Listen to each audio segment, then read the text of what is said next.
Welcome in. Let me know if we got the mic going. A little less winded as we get rounded in the form here. A few picks off the board already. Welcome into Mailbox Sports. I am your host, Postman 1914. Day 2 of the draft coming to you from the home stretch. We're at home. Welcome in, everybody. Hit that like button on your way in. Ravi, Ken, the Steelmatic Network. What we got going on, Rachel Cube.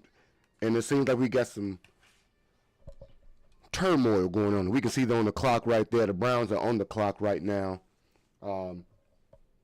We will try to keep up with the actual selections throughout the course of the draft. And if anybody has any particular thoughts about those, feel free to let me know about it. T. Miles, DeVille, how we feeling, everybody? Count Dracula. Welcome in, my guy. Now, most people said it's a different. I'm trying to find the place we should watch the draft, and most people like the NFL Network. That's what I'm privy to believe. So let me know. Ganja, what's going on with you, baby? Who we still got on the board right now? Trading Stooks went to the Raiders. That's a safety that everybody talked about for a while. Pretty nice to already have that addressed. The pick is in for the Browns at 39. Houston got Caden McDonald. Yeah, I saw that. T. Miles. I know that's what you wanted right there. 36 overall. Don't get no bad feelings, everybody. As a matter of fact, let me go ahead and see exactly how the draft in terms of players have went already, because obviously you guys got that. Deshaun Stribling hurt my feelings already. First off, I didn't get to see Deshaun fall to the Bears. He went the second round, 33, and the Niners traded up, so I'm interested in knowing, did they know what I knew? We got Chase Pasantis off the board. TJ Parker went to the Bills. Saw that. Caden McDonald to the Texans. Colton Hood to the Giants. Let's find out who else we got. Trading Stooks off the board. Okay, so right now, Browns make the pick already.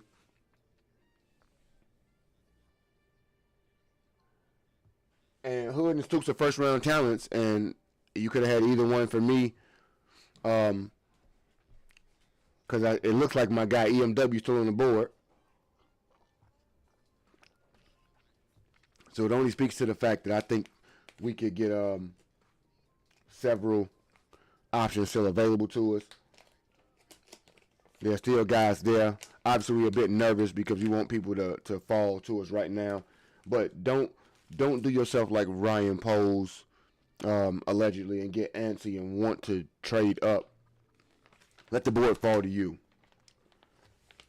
I don't have to get Lee Hunter when Dominic Orange is still available.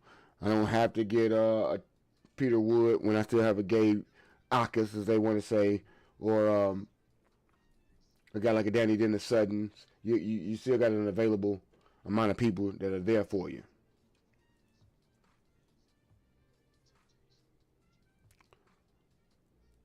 So the Browns needs, and they've already addressed the wide receiver and offensive tackle. So now they have a cornerback, guard, and allegedly QB need. Ken, we don't need to trade up. Why you want to trade up, man? You nervous about people leaving right now. I can see the board not falling in the way in which you think it should right now.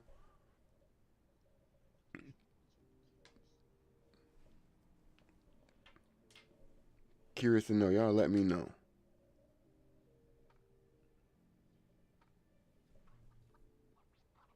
Straight cash, homie. Oh, we got straight cash out here. Rachel. Let's go ahead and see what we got going on. Rachel, how should the Bears balance drafting for immediate help versus long-time upside with the second-day pick? So, Rachel, for me, I just spoke of a couple of guys because everybody wants to trade up for immediate help.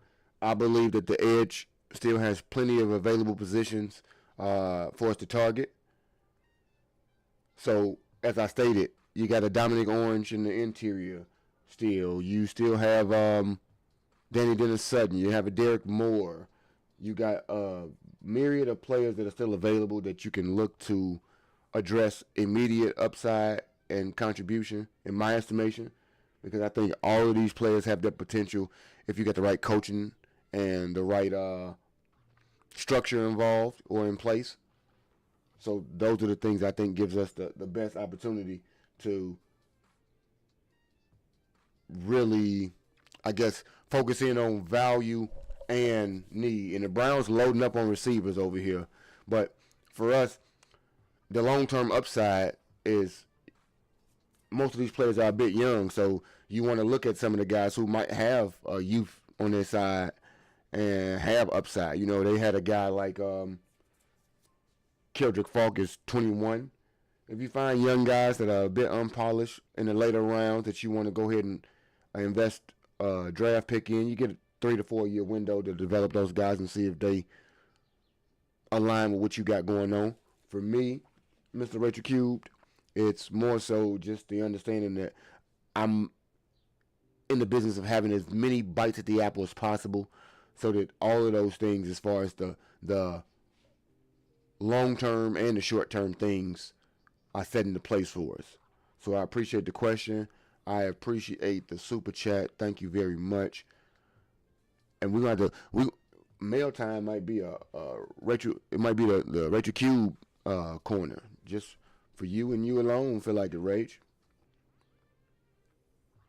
She said, but you again. Shout out to Mr. Rachel Cube for his question and all y'all questions. It works out.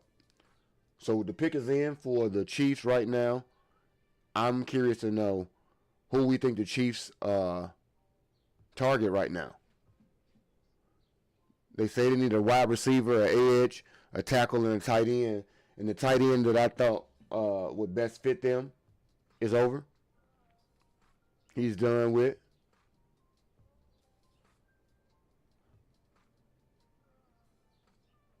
Let's see what this pick is about. On the clock, we got the Bengals.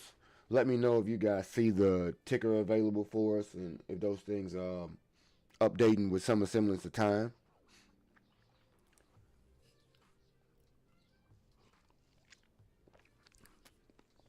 No, he got a question and she got the en route to making it happen. R. Mason Thomas off the board. Ken at 40. The person that most people thought would go off the board would have been possibly a Zion Young. Instead, we get R. Mason Thomas off the board. So that's another edge rusher that does fall from the board for us. Nonetheless, we can still see that we got guys available.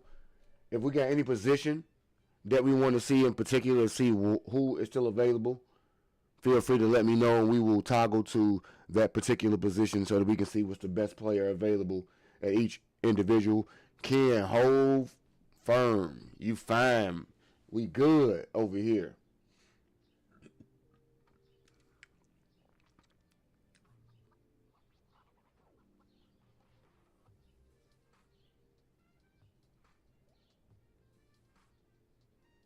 I really wish I can have some of this audio going on. Second round picks gonna be in vogue.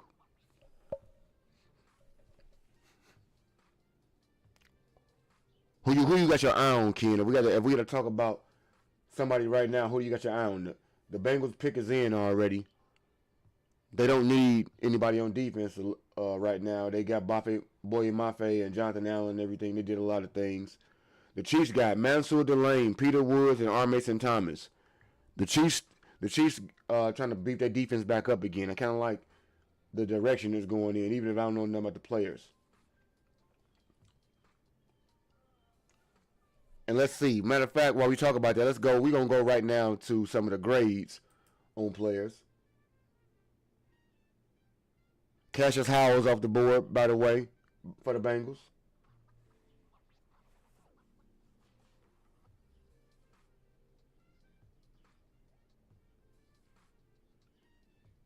Bit stunning to him. They got the smaller guy, but I like Cassius Howell as well. Let's find out exactly who's still on the board right now. So we're gonna go best available, and we are going to go to edge. So for the edge, we got Zion Young at 6'6", 262. Robbie, I disagree with anybody who talks about what we're settling for. We are grossly mistaken when we know nothing about how these players actually play on Sunday. I get the thought process to it based on rankings and tape and all these things, but it's wholly unfounded to talk about what we're settling for or not getting based on the name, because that's all we know are names right now. Well, at least that's my estimation. I could be completely wrong, but I don't know that any name is like, oh, we're not getting anything but this. Because I think there are several players that contribute to your team in a meaningful way. For example, you got an 86 grade on Zion Young right now. That's one of the edge still available. Gabe Jacas, 84 grade, still available. Derek Moore, 81 grade, still available. Keyron Crawford, 79 on their score, still available. Denny Dennis Sutton, Romello Height, LT Overton. Like you still got guys that give you these options, and we can throw multiple darts at these guys.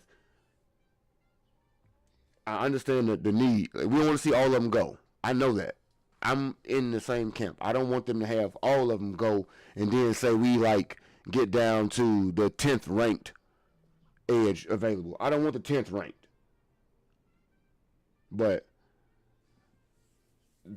the trade up might cost you. And if it costs you at the wrong, Christian Miller off the board, defensive tackle. If it costs you at the wrong price, meaning the ramifications of long term and your short, somebody got the answer for that. Somebody gonna get fired.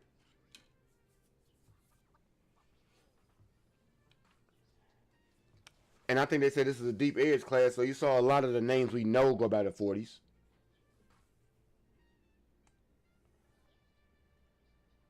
As far as the people they have listed right now, and they could change from site to site.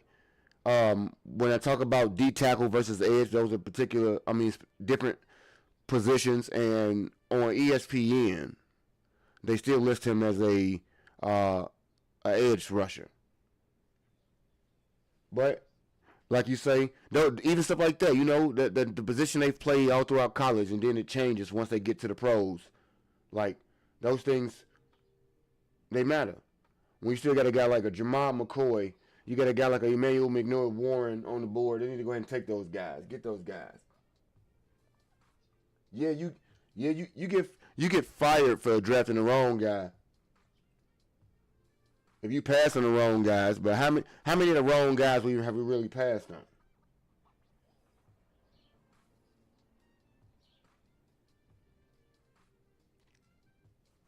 Because Poe's only been around 5 years, so that means Dexter was here before he got here, and Shamar Turner don't exist because we never drafted him.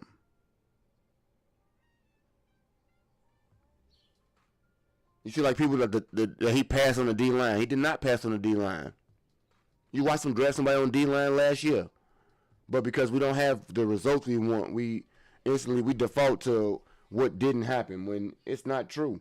The first round, we haven't drafted a first round edge in a whole bunch of people's tenure in the first round. But I don't worry about if you draft him in the first round.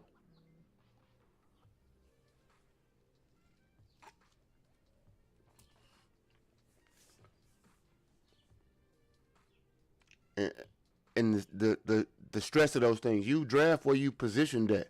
So why do we think it's just the impetus is on him to just jump up and trade because people making a run on something? That's negligent as well.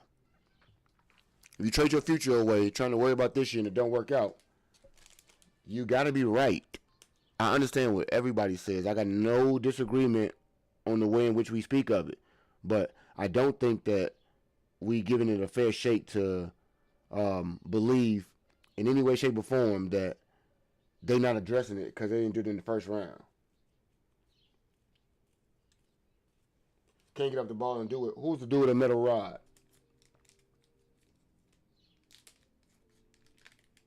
And we talking about who he drafted or didn't draft anybody, because those are two different things. We can't say he didn't draft anybody or didn't address it 5 straight years, but then when he did address it, we don't like what he did. Yeah, that's your future. When you trade away more picks this year, you damn sure better be right. I'm not today. I'm not in the camp of railing against trading up, Ken. So I guess I want us to try to establish that. What I'm saying is, you are jeopardizing the opportunity to have more bites at the apple. You have to be right in that instance. And there's no studs until you prove that you play on Sunday. Other than that, we got assumed studs and people who had a good college career. Would you agree or disagree? Because I don't know enough about these studs.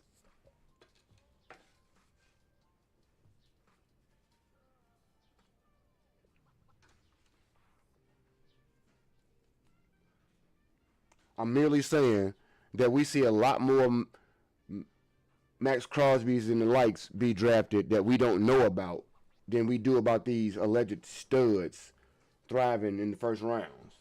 See Kayvon Thibodeau for details. There are opportunities for us to improve. And if they want one of them guys, trade up. I'm not mad. Go get your guy. But if you go get your guy, Mitch Trubisky, and you wrong, you can get your ass handed to you. McDonald was the guy? So you and T. Miles wanted McDonald? Jamar McCoy. He is a Dolphin now? I will tell you, I might be a little sad if Lee Hunter goes off the board before we get there or something like that. I won't lie to you. It's a couple names that'll get me sad.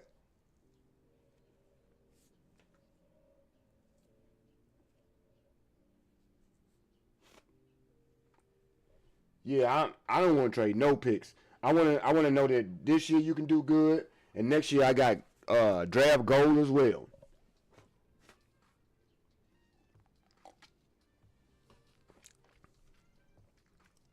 Let's go. Matter of fact, let's go over to the defensive tackles and see who's there as well. Xavier Harris is the highest rated right now, 6'8", 330. He has what's the grade on him? An 80. Lee Hunter is next. Got that 80 grade as well, 6'4", 318. Big Citrus still available for us if we wanted to go D tackle, along with Grayson Holden and I believe Darrell Jackson Jr. And I will give some honorable mention to Chris McClellan, Tyler O'Yeaton, and DeMonte Capehart.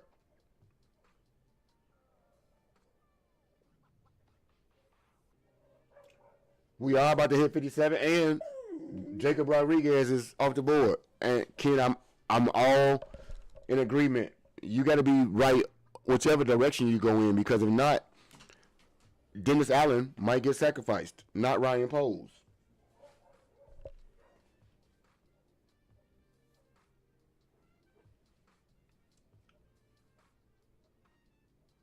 Zion or Danny Dennis. DDS, he a Dennis, baby. Oh, Ken, today is the day. I didn't think about that. By the end of the night, Ken, we will absolutely know if the Bears draft a wide receiver. Rodriguez and that mustache, boy. That stash at 43. Trade alert. The Jets just moved up to 44, I believe. Or did they trade the pick? They traded to Detroit. Detroit moved up. The Lions are now on the clock. Let's get back over. The Lions need an edge rusher, a defensive tackle, a cornerback, and a running back. So let's see who's on the board at corner.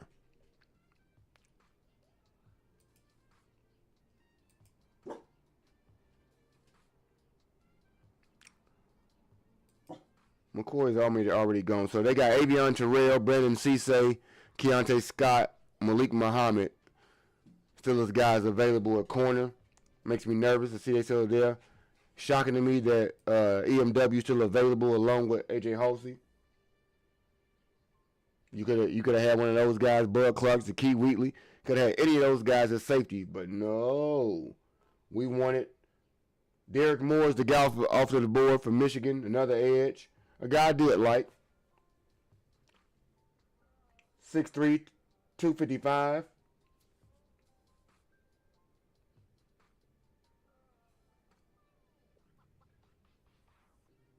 Cowboys sending pick 152 to the 49ers for a linebacker. Lions went defense there. That's right, Derek Moore.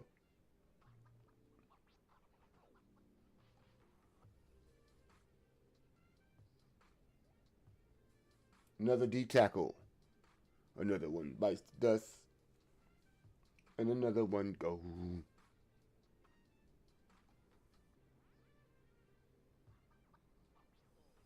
Mm, mm, mm. Absolutely crazy. Ravens on the clock.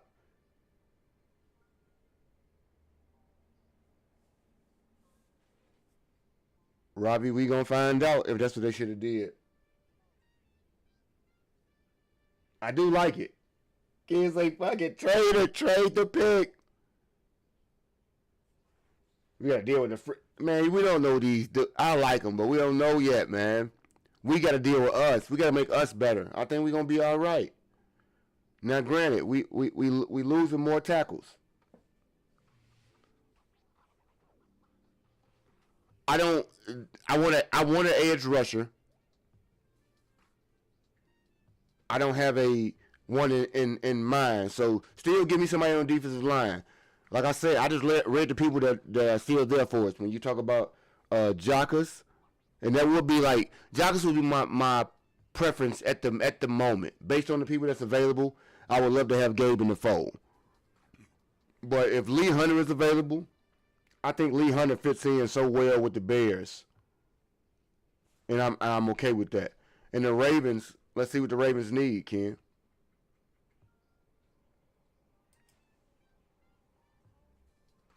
Ravens need a defensive tackle, according to them.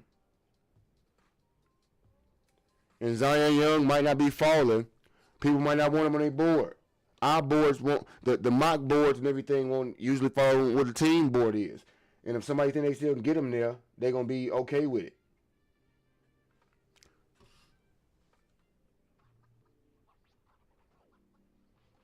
Straight cash, homie.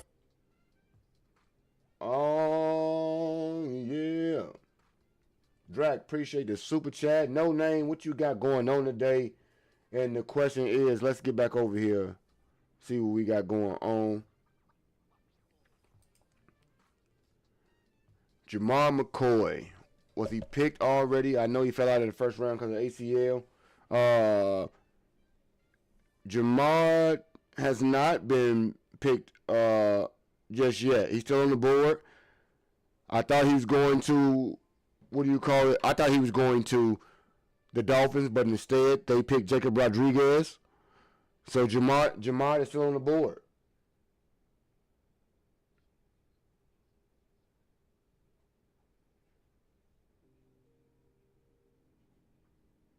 And we cannot. Speaking of while we're talking about a Dracula, would you, if Jamar was there, would you would you go about the process of contemplating taking him? Would you do that? Let me know. The pick is in, by the way, for the Ravens. Front office opinion on the DL. I don't believe it, man.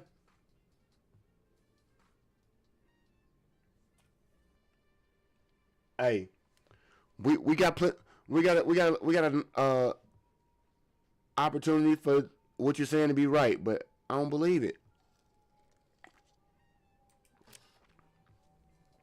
I just don't believe it.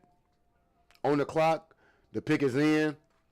The Ravens need a cornerback right here, Drac. So could they go ahead and get Jamar McCoy?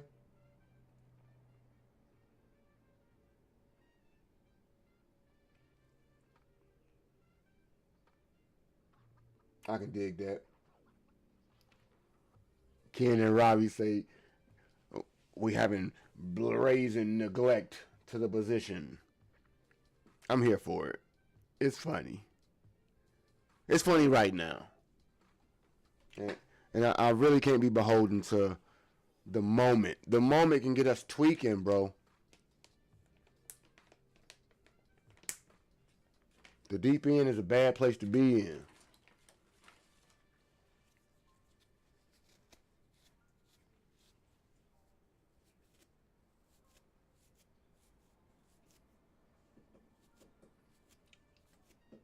The pick is in. Don't get Lee Hunter.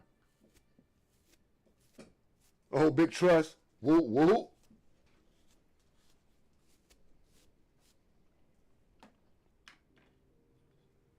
I'm not sweating. Who's sweating?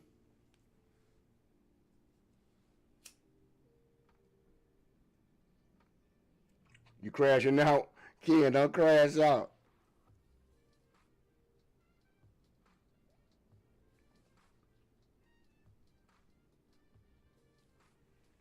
Big trust. Woo, woo.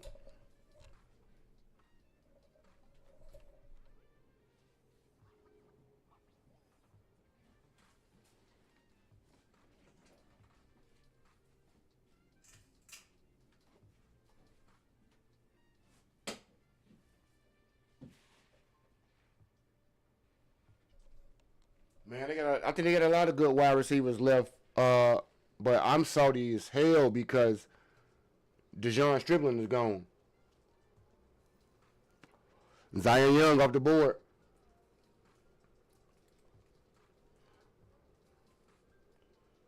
Zion is the pick right here at 45.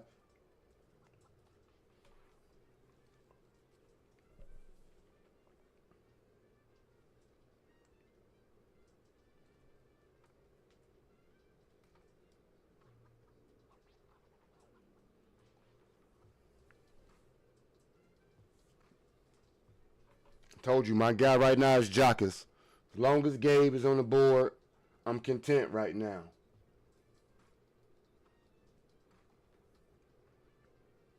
All right, Zion, you going to be ready, young man?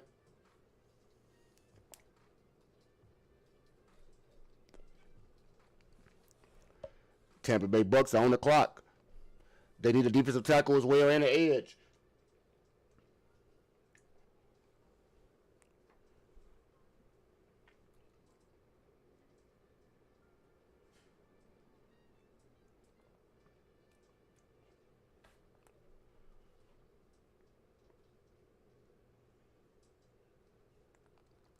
I just need one, Ken.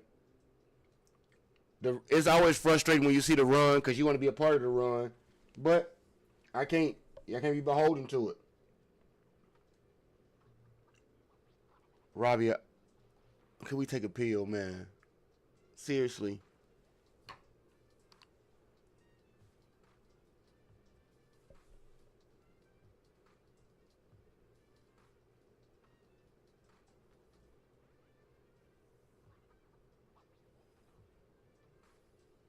Your nerves are all over the place, Robbie.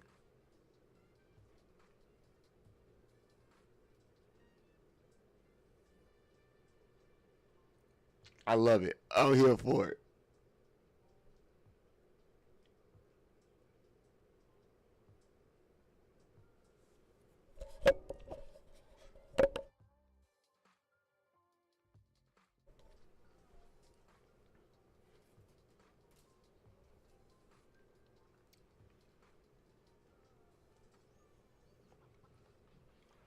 We need to see the draft play out. Josiah Trotter got selected by the Bengals. I mean by the Buccaneers. Linebacker from Missouri.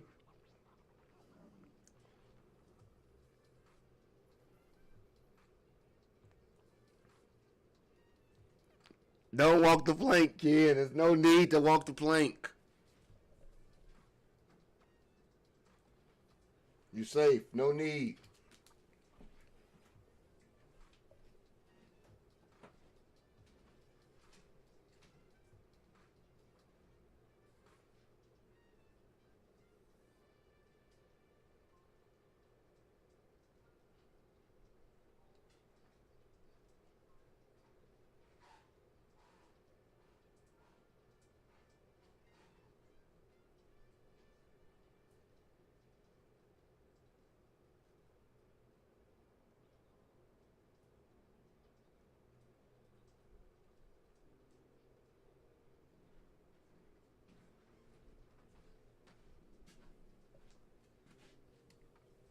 Who's next? The Steelers on the clock. G Honda, where you at?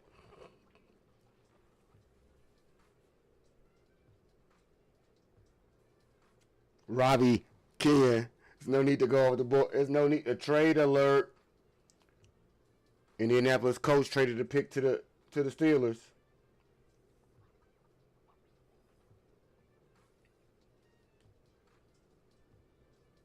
The Steelers need a defensive tackle.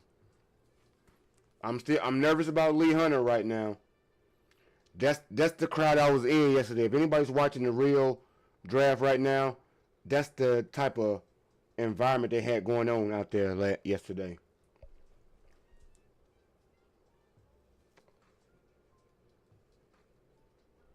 He around here somewhere, man. He was here. He was here to start us off.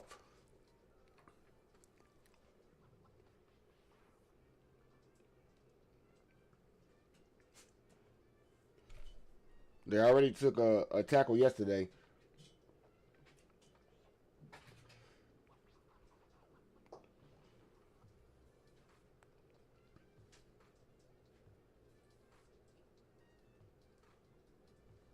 Carson Beck is the pick, you say? No name? I think I'm watching ESPN right now. I might switch over to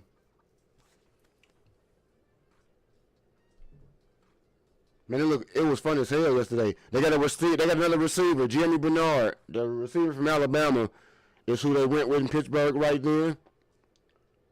And Count Dracula. It was. Hey, I wish I'd have went. Earlier when we had more of those bear vibes. We didn't have a lot of bears around, but we had enough. The Steelers received the 47 pick and number 249 for 53, 135, and 237.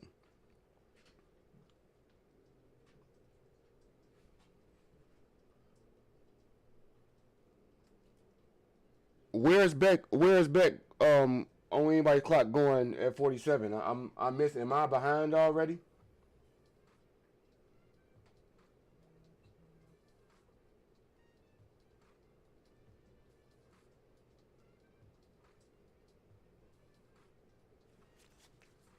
Because they just picked a wide. They just picked a wide receiver.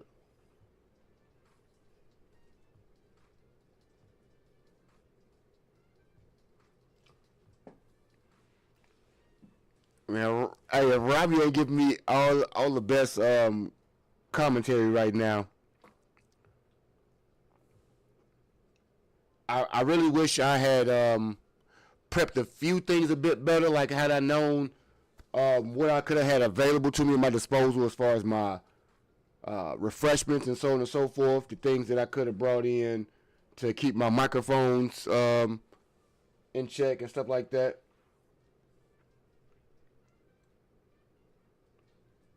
So for me, something I really could have, I could do again. I'm hopeful that they come to Cleveland in the next year or so, because that would be something I would enjoy, I think. And it's still going to be some nice wide receivers on the board. The Falcons pick is in already, by the way. Their needs, allegedly, defensive tackle, wide receiver, linebacker, corner, and OT. So let's hope for Ken and Robbie's sake that nobody on the defensive side of the ball is selected right now. Let's see them go get a run on wide receiver right now because they saw Jimmy Bernard off the board. Well, go get an offensive tackle.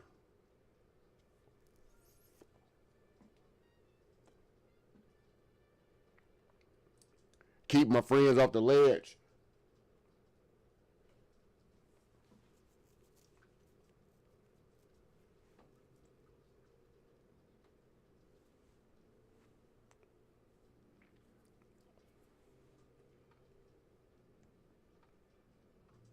Anthony Hill Jr. still on the board, by the way, when we talk about linebackers that people talked about throughout the course of the draft, or the process anyway.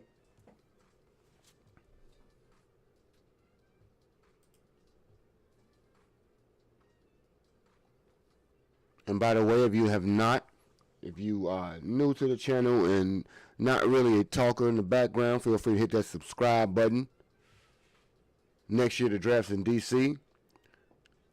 The Chill has found us, and while the Chill has found us, hit that like button, people, if we have not done so. No. Hey, he said delete anyone comments. No. No, Robbie.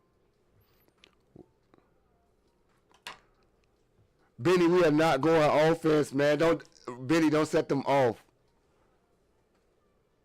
Don't set them off, bro. They're on the edge. I really wish I had went to any of them in Chicago, man. It looked awesome. And D.C. is not a bad thing, but it's going to be a weekend event if I go somewhere like D.C.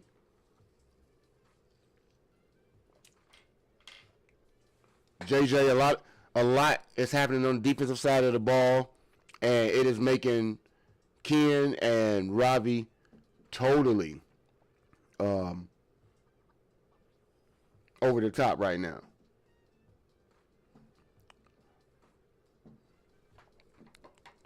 By the way, guys, we got people crashing out, but you can crash out together. Be a member to the channel. You can subscribe if you are already. And if you want to be a member of the Postal Gang in all facets, get access to a couple of different things, go right ahead on your, I don't know, can you do it? I think on your mobile app, you can become a member. I know people typically super chat on the phones. I don't be on my phone a lot. It's all right, man. I just want to keep them up with what's going on out here, Ken. I want to let them know that where everybody's mind is right now when we talk about what's going on. Jockus and DDS is there. So for me right now, I'm still cool.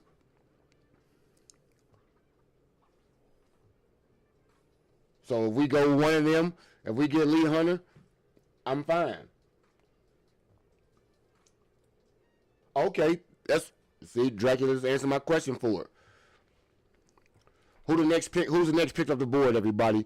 Jamal McCoy, Emmanuel McNeil Warren, Avion Terrell, Eli Stowers, Anthony Hill, or another player?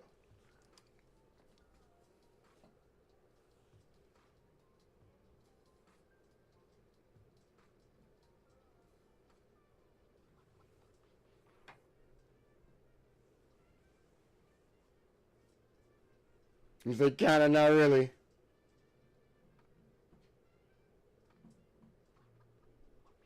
Damn right he better be. Hey, he better be that deal, T Miles. He picked Hill. Avion Terrell was a good pick for him though. Avion Terrell, the cornerback off the board.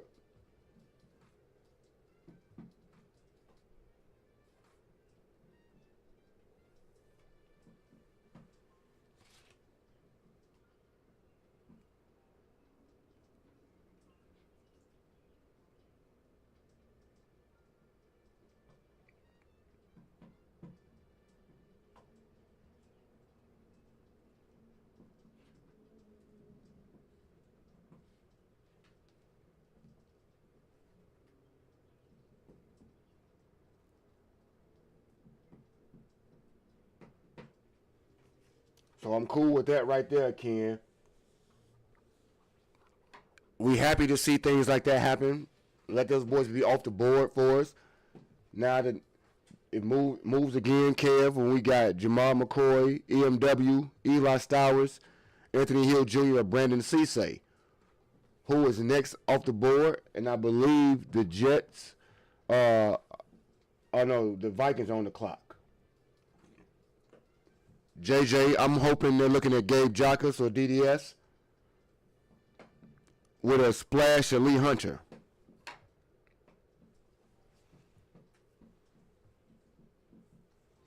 What you got? If you had your druthers, as they say, what would be your choice right now?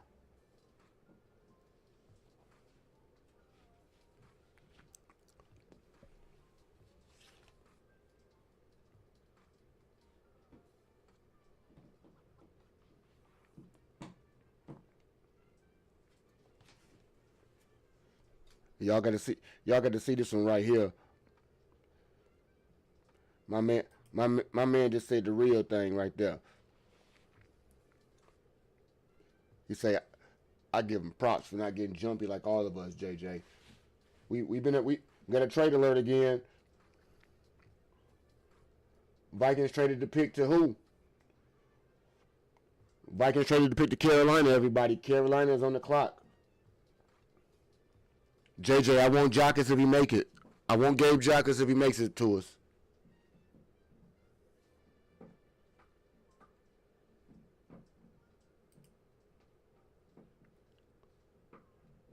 That's the consensus.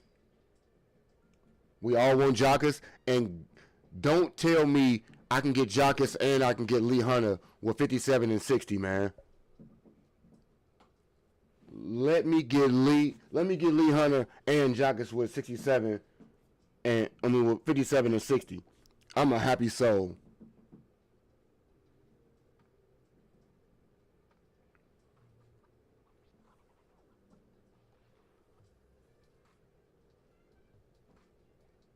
Robbie, stop it.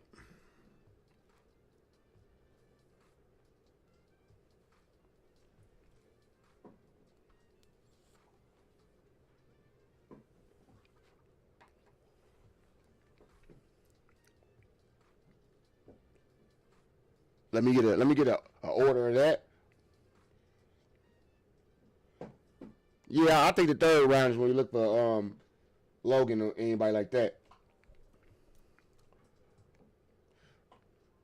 I don't know, man. You know, they might overdraft, they might not.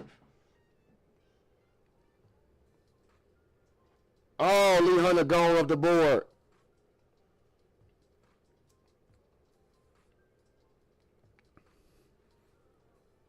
Carolina just selected Lee Hunter.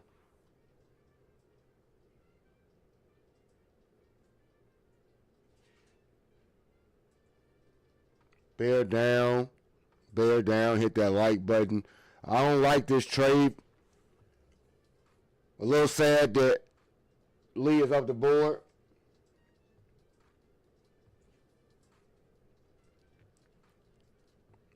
And the Vikings traded back essentially 2 spots, picked up another pick, and they still gonna get to do something else. Absolutely Ridiculous.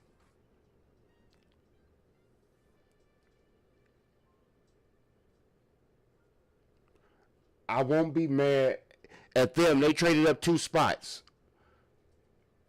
As a matter of fact, let's see what we can give up with that. Let's see what they gave up if I can find out.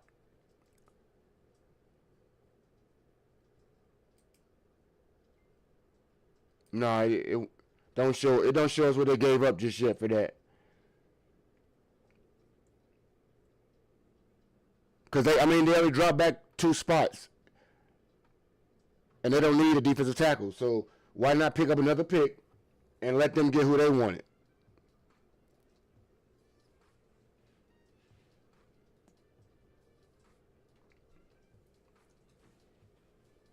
For the Vikings, it make perfect sense.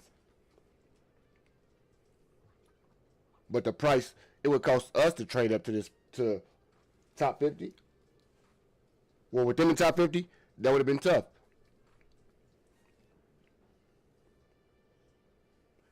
And so Minnesota does not need a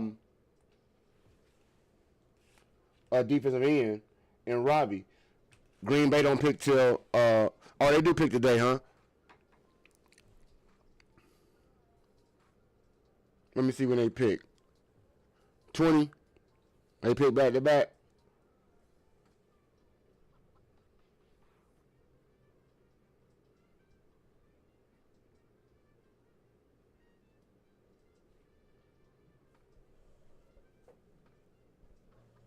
JJ, I appreciate you always pulling up, man. Y'all hit the like button, hit that share if you can. I know we got Bear fans that just want to kick back, talk some shit, zone out as we watch draft lives, I should say, flash before our eyes. Ken gonna remember the picks tomorrow.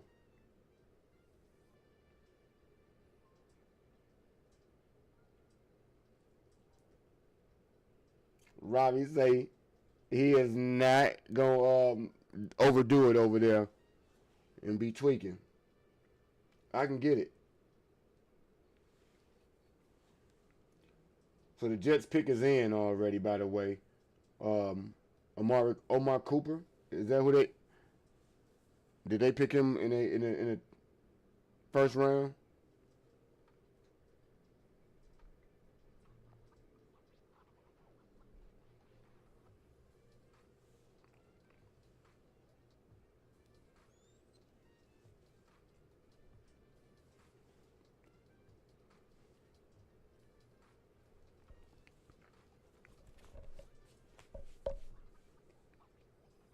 And I will not forget today to go ahead and display to everybody my new merchandise, man. We got some merch out here. So we want to let everybody see what we got going on in a moment. We're going to get to that one, so don't let me forget that. But while we in the intermission, while they running over player review, we have,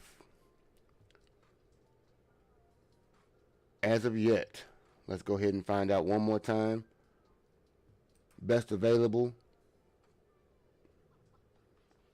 Jamal McCoy still on the board. I want somebody to go ahead and snatch him up. EMW, Emmanuel McNeil Warren still on the board. Somebody go ahead and get him. Get him.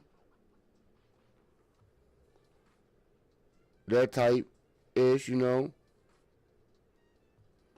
If you're a solo creator who's still manually editing all of your short-form clips, you need it. My apologies. Minority codes. Jets, I think they might do something. No, I don't say shit about the Browns. I live here. I say this the Browns. But I did get a clip done yesterday, and they made the correct prediction on what they was gonna do with the pick. Trade down on 6. D'Angelo Pons, defensive back. I appreciate that, Jets.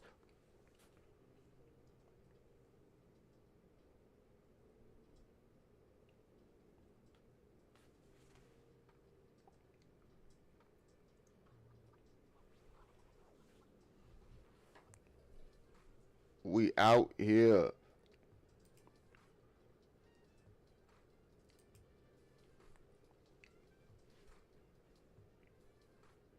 Y'all see it. Earning it is how we got to do it.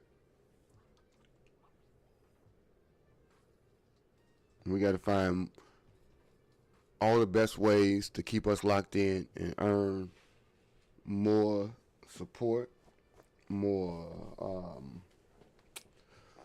engagement, all things that come along with being in this space. Got to be out here to provide something that people want us to have, and I want us to have a semi-tepid space. We don't have to agree at all, but we don't want outside antagonists for ish and giggles. Justin is in Kansas City, Drac. He gonna get his chance with Andy to be something like a quarterback.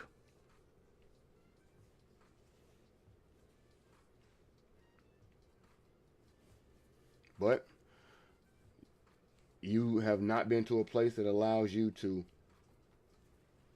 get your life together. No, Justin gonna be starting until Pat come back this year.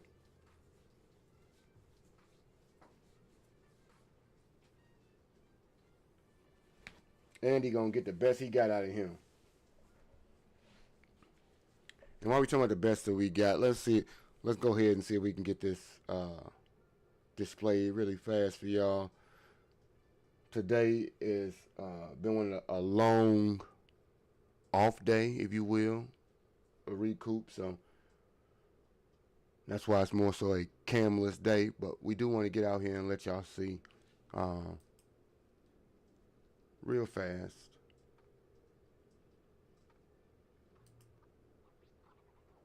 Cowboy fan.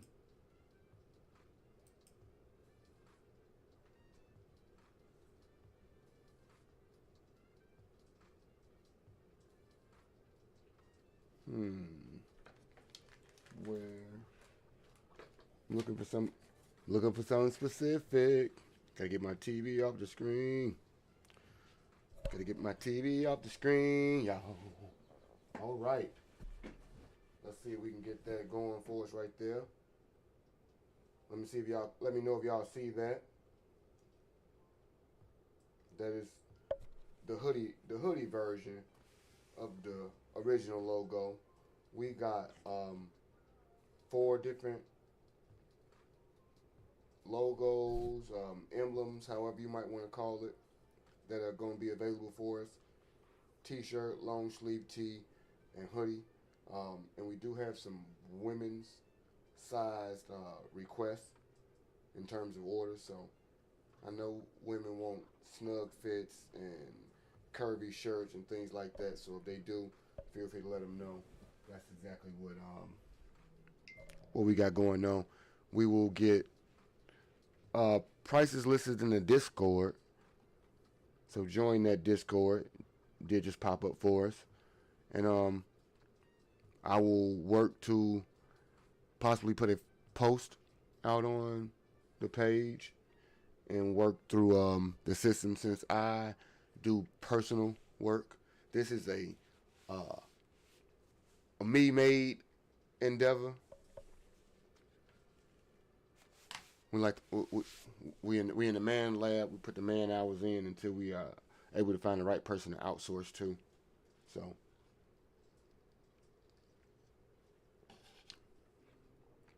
I'm glad you said that. With that being the baseball cap variety, let me know, Drac. Let me know. Let me know what type of hat right there that we speak of, and if it's definitely something I'm open to look into. Getting into my forte. I'm with it.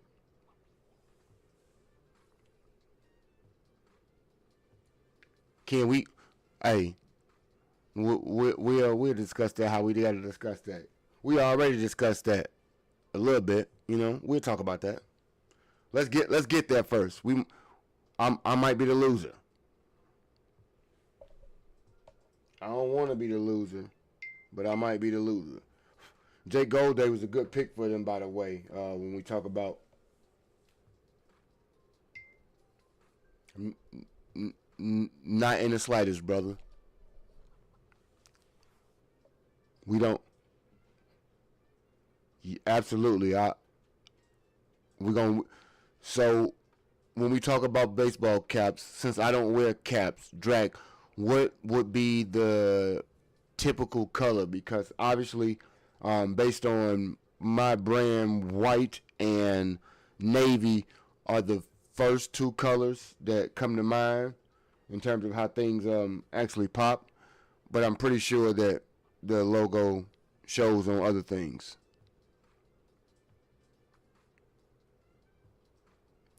Thank you, Rachel Cubed. Dracula just gave me a nice little idea to look into a good hat. So when we conclude today, that's what we're about to get into. It's hat time.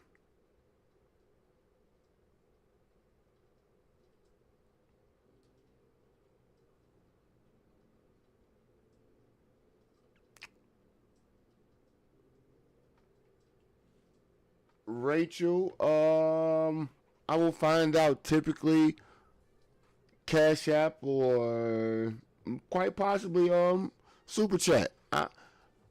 You asked the most interesting questions that I would never even think to prep for or have an answer for in that regard. When I speak of that, I'm speaking of the breakdown or the logistics that go into the holistics. You think about some things in a way that I don't get to think about. So thank you for keeping those things right there, and you also give me good questions and things to pose to the wife, because streaming is not really my streaming is not gonna be her bag. She is not a sports person, and God forbid that I try to make you do it, because I ain't a music / concert type person. But luckily we got daughters. Salute to the girls.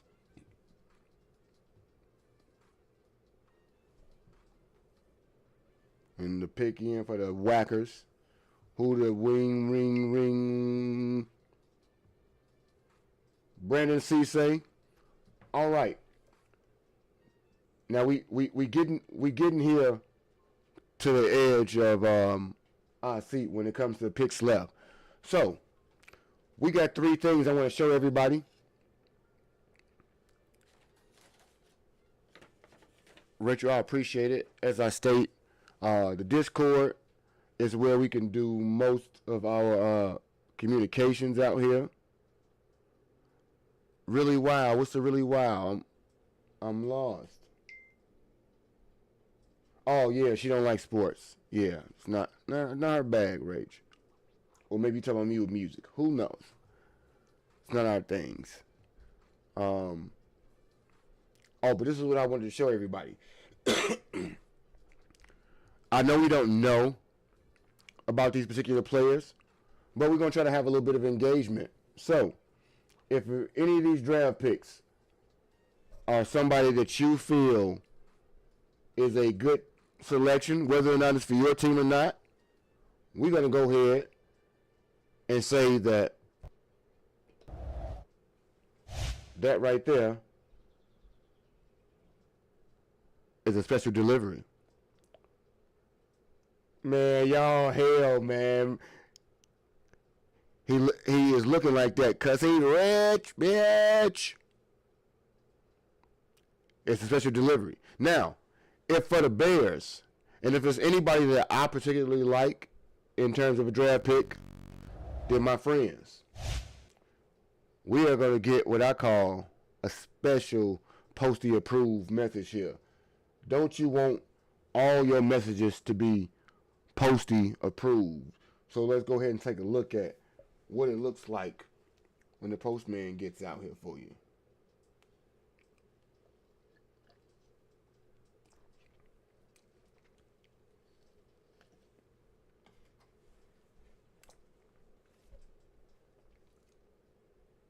If we let a pick, it's going to be Posty approved. Every pick that is not, I repeat, every pick that is not the player that I want right now is Posty approved. It is the utmost of special deliveries. It is a first class delivery, no less. But if it is somebody that hurts my feelings and does not allow us to get closer to the dreams that we have for our defense, and it is not a Grayson Holden or a Gabe Akers, well then, my friends, we gonna return that shit to the sender. We don't want it. Return it. Get rid of it. Appreciate you, CJ Allen, the linebacker. One more again. One more time for the one time. We got it going out here, everybody. One more time for the one time. So, if we love any of those, it's always totally appreciated. And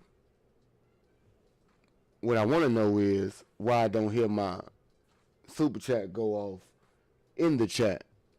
But we're going to find out. This is special delivery itself. Thank you once again. Rachel with the super chat says she loves the NFL because of her dad with Pat Summerall and Madden. Boom!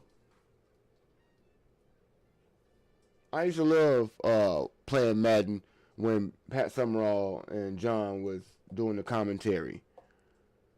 She said a reusable nylon bag would be hot. You know what? So,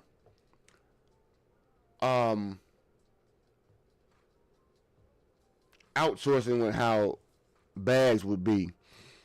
And I say that only because nylon, I need a particular blend to do actual work at home in terms of application. Like I don't know how to do any applications to nylons, but y'all give me homework, and rest assured this is the type of homework I like. I'm, if we will, a student by nature. School wasn't a bad thing for me, but having a subject matter, a premise, and a blueprint of sort is the best way I think things get done. And so I wouldn't be the architect, I would be the contractor. Maybe not as glorified, but more important because I'm making it happen. Man, Robbie, soon as this defensive line come out and we get what we need out here, then what? Eli Stowers, the tight end, gone. Vanderbilt. That's what I'm talking about, Ken. Keep up with it, baby. 2 picks, Ken. 2 picks. We on a countdown right now, y'all. We on a countdown to making us happy. And I mean, when we get to this damn 57, you bastards, you surely better take.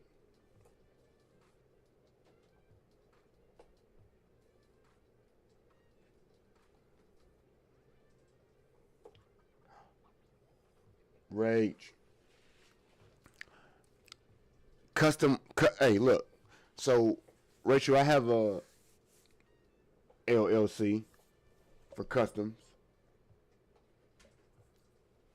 But, I don't get to, I kind of fell off with production, taking orders and advertising. And as a matter of fact, let me see. He jumping the gun because Eli Stowers off the board. Nobody, New England is on the clock right now. First of all, New England has got the pick that's traded from. No, Benny. That's not true. That ain't true. New England got the pick right now. Don't say that yet.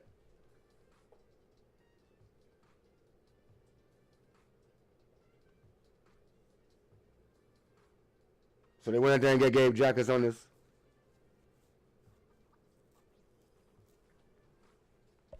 He gonna hurt. Is he gonna hurt my feelings right now?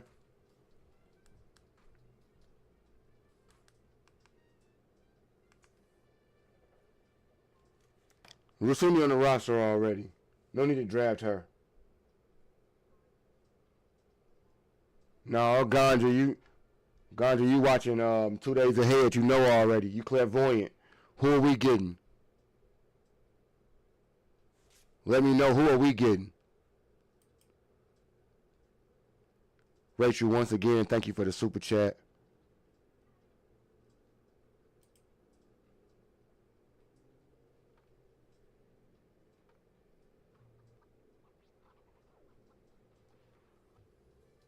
Cornholio, how you been? Welcome in.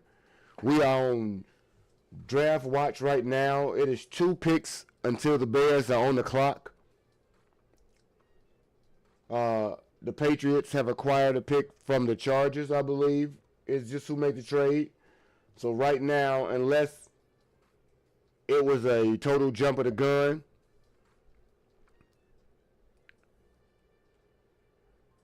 we don't know. And wait a minute.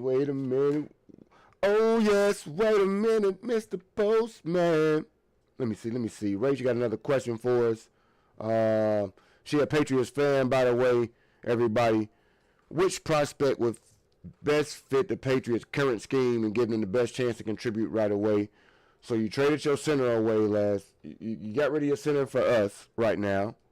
So I don't know, did you have a center on your roster? But let's go to the top and see about your needs. So they have an offensive tackle, a defensive tackle, tight end, safety, and edge is your particular needs. For me personally, Emmanuel McNeil Warren is a wonderful pick to address a safety need. I can see, as I stated, you might need 2 tackles. So let's see who we got available when we talk about tackles.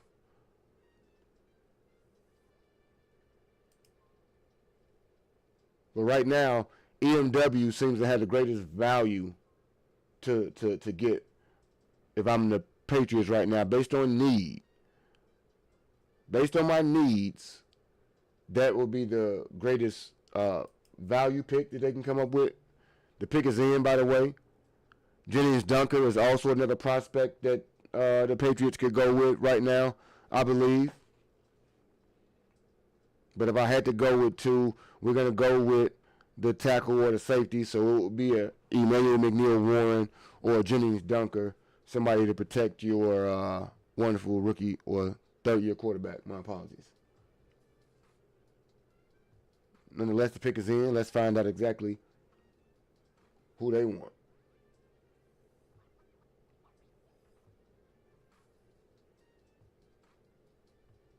He said, "Shut up, Beavis. Your mom's a slut."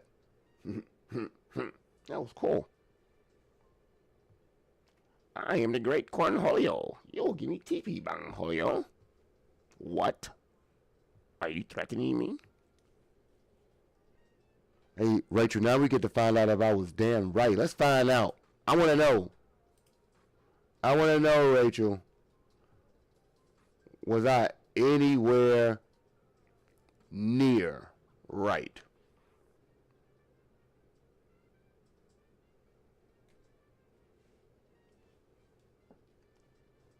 My man said you'll give me TP for my bunghole. Beavis and Butthead, the cartoons and things that I got to grow up on was absolute classic. And like I was, a teen, older teen, adolescent when Beavis and Butthead was doing America out here in these streets. So we got to understand the humor right at the time. Oh, they took Gabe Jacobs for real, man.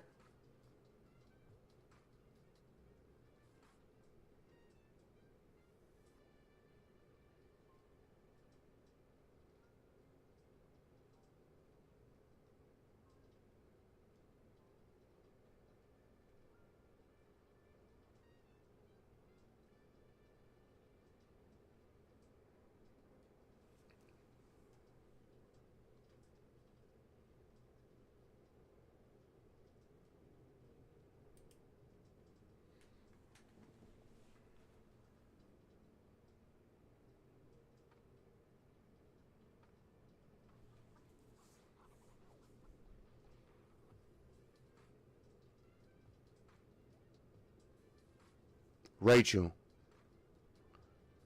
I did not see that shit coming.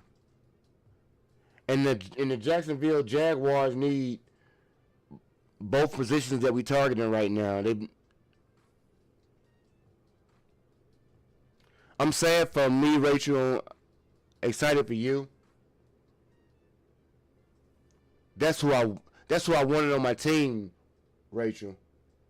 He was a state wrestling champion. That man got them hands. He moved so quick. He used to be a boxer. That type.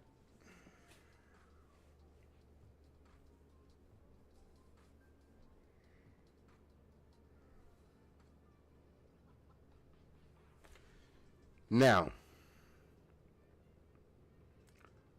I like Danny Dennis Sutton. I like Grayson Holdens.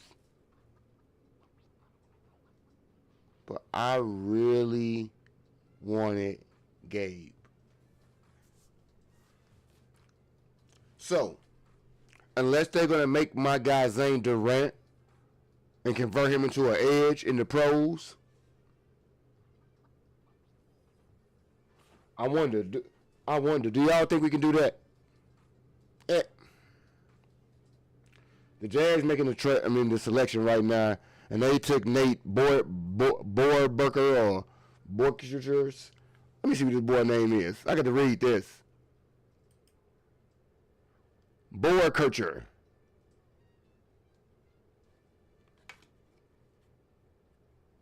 Nate Boerkercher. Tight end. Fuck that. Fuck that. We don't care about that, man. I don't care about that. Everybody. Let's lock it. Cornholio, he a bastard. God, man, I really... See, this is why, if y'all ask me, this is why I don't have people that I want on my team. Because when you get locked into that, and then when they get drafted, especially so close, you enraged. I can't stop thinking about this now, man. Because now I feel like Danny Dennis Sutton is... You ain't him. I wanted him. The pick is in already. They know what they want. What are we doing right here? Ravi, Ken. The pick is in. What are we doing, y'all? Let me know. Let me know.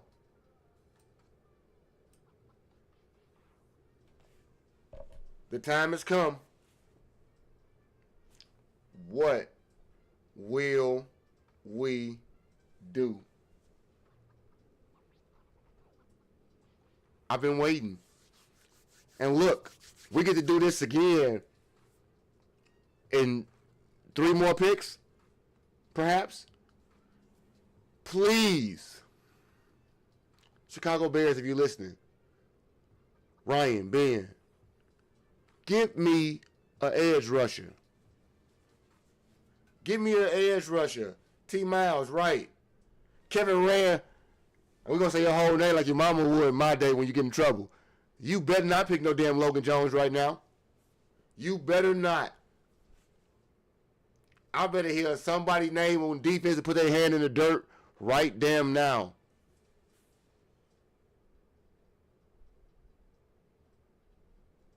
And then I better hear another person's name who put, man, let's look at the prospects. Let's go. We don't need none of that. Best available. No name. Danny Dennis Sutton is still the guy that's out there that we like. I believe, right? Yeah, Danny Dennis Sutton, Kieran Crawford, and you still got guys like Romello Height and LT Overton that I would accept. I would accept LT Overton and Romello Height.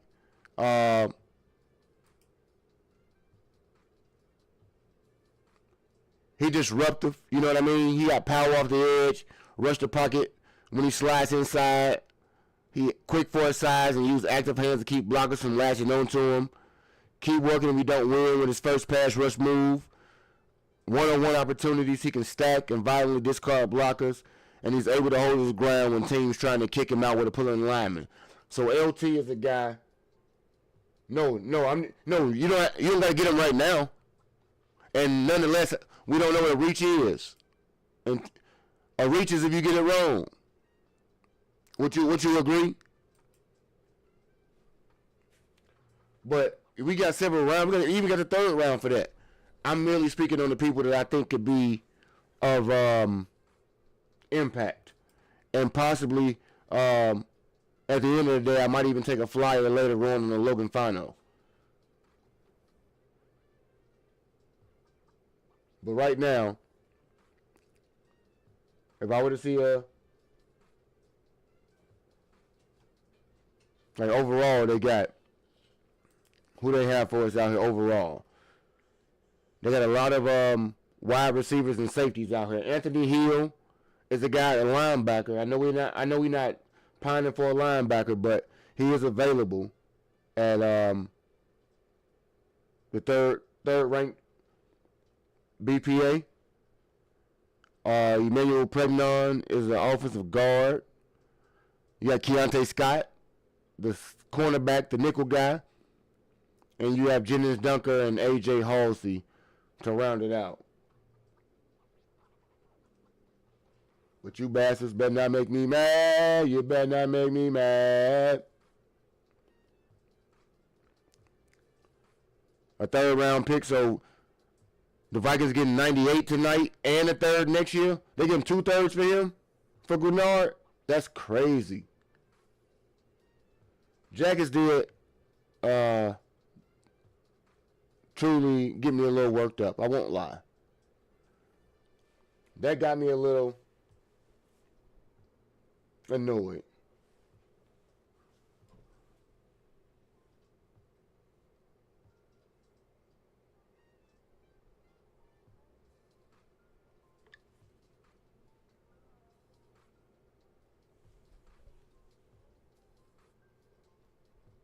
Go back to work. I appreciate you, man. Salute to you.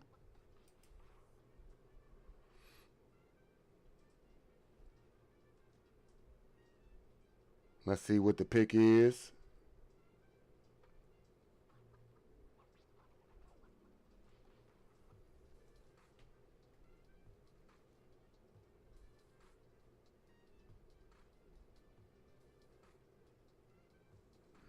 So there we go.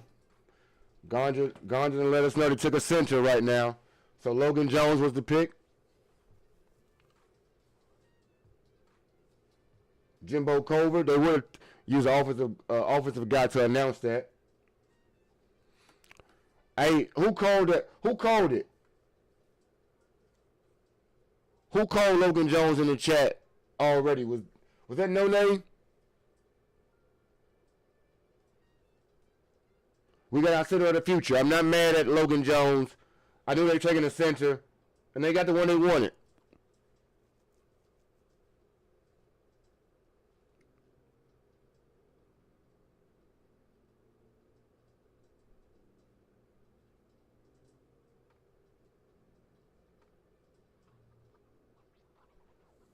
So how we feel? How we feeling?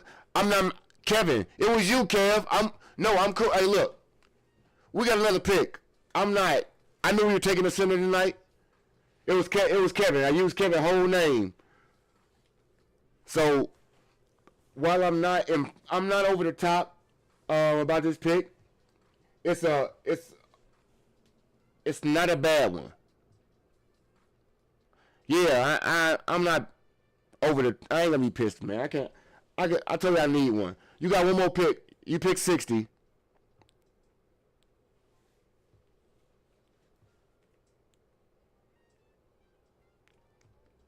Look at God, don't be doing me like that. I can't be out here infuriated, man, about stuff I got no control over. I can say I'm gonna be mad, but really, what can I do about it? The Browns got another pick in right now. They don't need an edge still. Texans is up next. No, T. Miles. I'm guessing on their board, Emmanuel McNeil Warren just went to the Browns. I'm guessing on their board, Logan was the higher player. He was the highest rated player on their board. They go BPA most times. He is a player of need, a player they liked, and they obviously had him top ranked on the board they got left, so they made the selection. EMW Pitts, he going to Cleveland, but he been in Toledo this whole time, so Keyron Crawford is in the best fits now, if you see it right there. Houston needs more defensive line. Ken said we got the best center in the draft. They say they got the Peanut Tillman. Look at, he's peanut punching already in college, EMW. They said they got the Peanut Tillman out of the backfield. That's a safety. Yeah, they took EMW. Cleveland took EMW. That was nice. The pick is in for Houston. They need an edge rusher.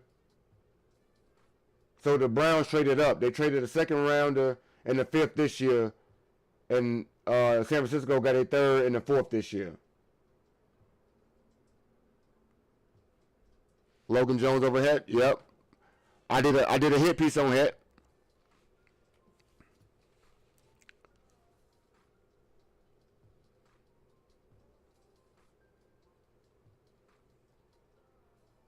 Yeah. What's the old center? How old is he?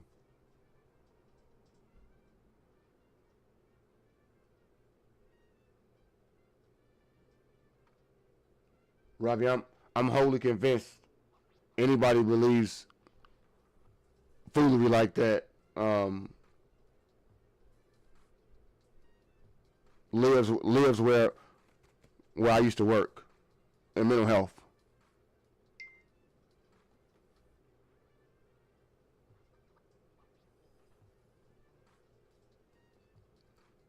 But I digress.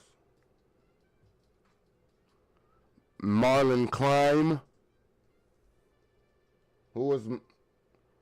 Did he play defense?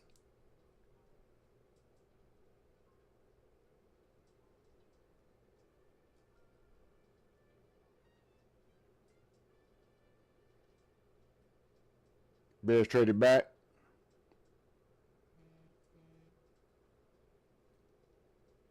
Maybe they knew they was trading back and they had a deal in place already, so they wanted to make sure they got him.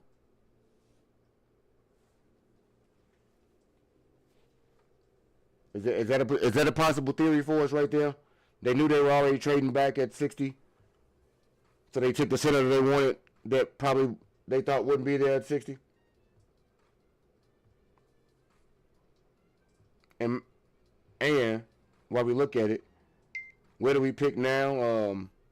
The next round?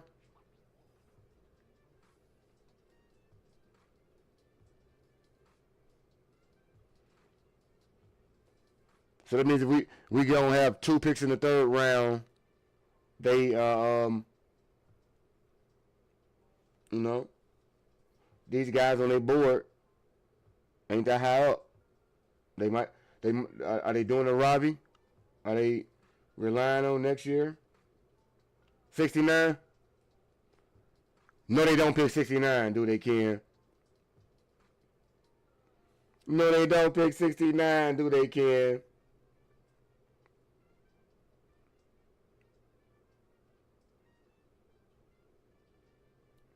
Yeah, y'all know what we getting. Y'all know what this is.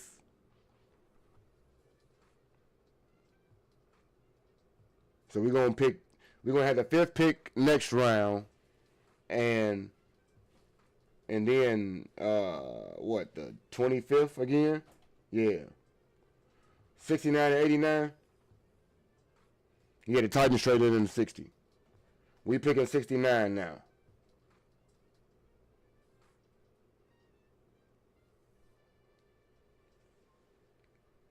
Now, let's see. Titans already drafted the edge, allegedly, that they want. They looking at a linebacker. Could it be Anthony Hill Jr. that they came up to get? Could it be that they have come up to get Anthony Hill Jr.? It's gonna tell us in a minute, Ken. Obviously we didn't just move back, so I really want to know what we got.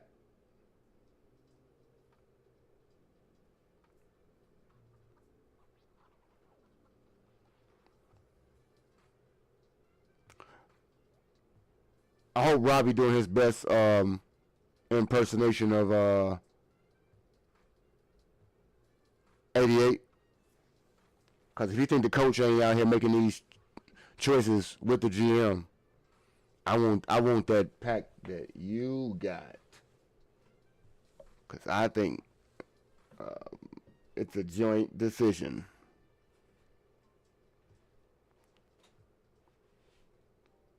Especially for the 69. 129, 144. Okay. So you got two fifths. I made a trade with the Titans in one of the mocks. I'm almost certain, and I'm gonna go through the mocks and see if we can find any of the players once the draft is over to find out if we made any of the correct picks. We did several mocks, Robbie, Benny, and everybody else. So let's find out if we got anything right when we did this.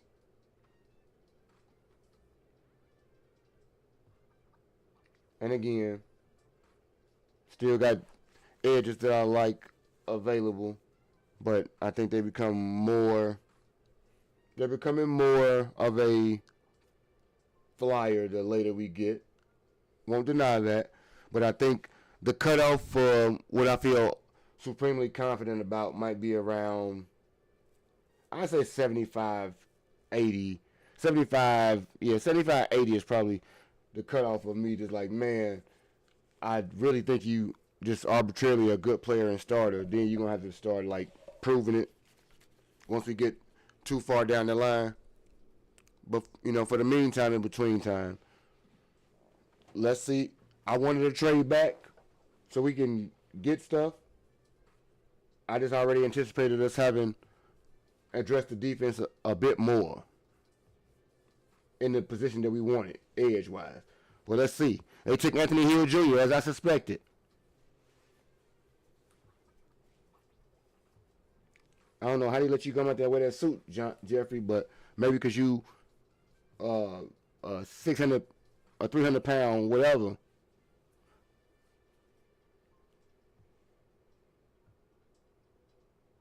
Robbie, now you want a linebacker. Now I thought you wanted an edge this whole time. Now you want that guy.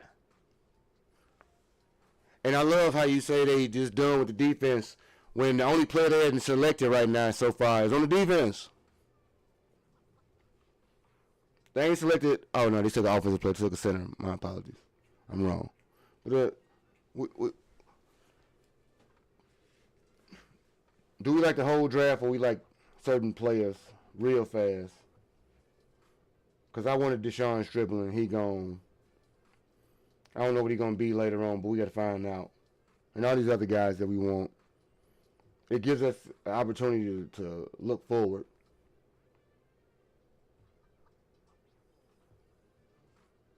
I'm speaking on, we've been talking edge, and now out of nowhere somebody was mad that we don't have him.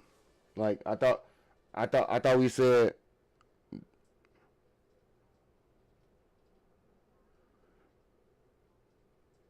how you know that how you know, Robbie? Tell me how we know the coach got to choose the players last year. Now all of a sudden he don't get to be in the room. And they got Max Clare, the tight end, in LA. This is interesting. I'm pro Ryan Poles. The more people rail and resist for what I don't think are totally justified reasons. Especially when we give all, just like I said, we give all the credit for good picks, as we call them, to the coach. But if anything happen we don't like, then it's Ryan Poles. That's always gonna be funny to me. Cause we got a center, and your coach had nothing to do with that. That was all Ryan Poles.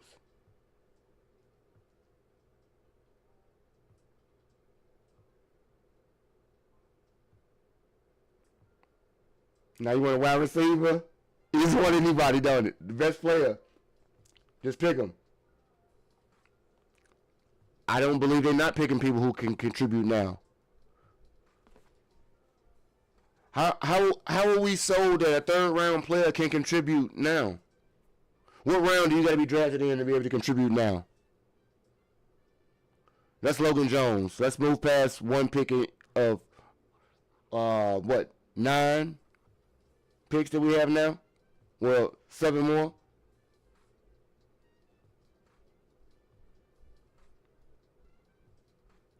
And you may very well trade Bradbury away if Logan Jones show you he's ready to start. We don't. I'm agreeing with you that he probably won't be starting right now, but what's the cutoff line for people who contribute right now, like draft wise, rounds? Because I'm pretty sure we got more picks.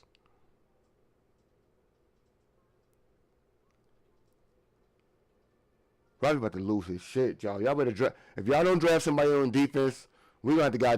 Well, hey, I can't say this defense because he said Brazel was there too. If y'all don't draft somebody right now that can play right now,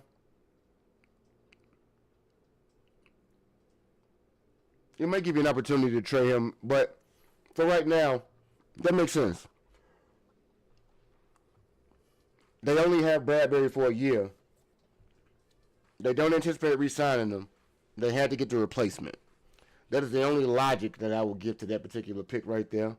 But again, we've picked twice. So I can't jump down their throats and be totally annoyed any instance that things just initially don't go the way I want them to go as far as the timeline. Yes, they don't anticipate him having a backup. They anticipate replacing Bradbury after this 1 year. But I get it. Robbie say, damn what y'all talking about. I need somebody who lining up this year. Robbie ain't got no time for it. He want instant contribution. Tom, how we feeling, baby? We are having an interesting mix of how things go. We're putting together the future over there.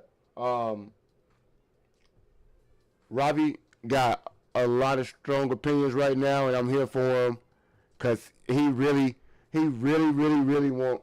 Well, I guess we wanted players already that are not here, but more so now he ready to go ahead and pick and get somebody who can contribute right now. I don't think Logan Jones was the pick that he wanted. We did get a prediction right, I think, because Kevin was well ahead of the pick before we actually got to 57. So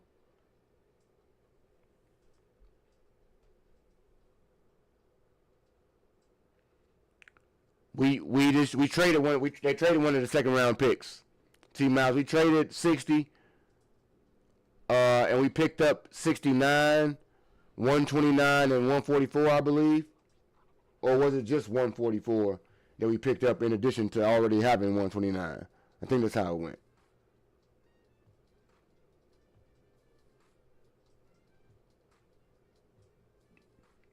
But 69 is the new us.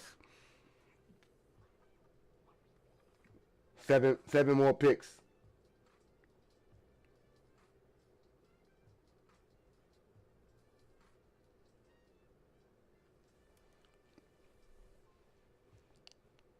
Yes, we gained a fifth.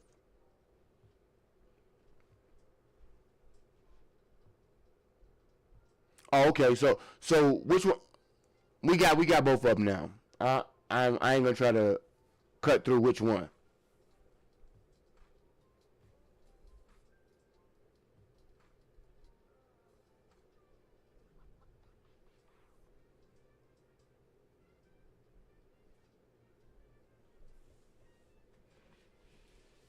Robbie say, Robbie say, go ahead, man. Oh my God, hey, you taking me out, bro.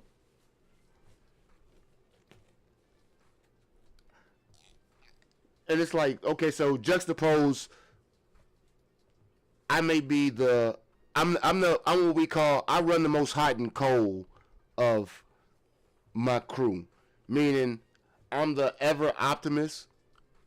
But if I'm pissed about something in real time, I'm the ultimate too pissed to calm down. David Benison just went off the board to the Bills, by the way.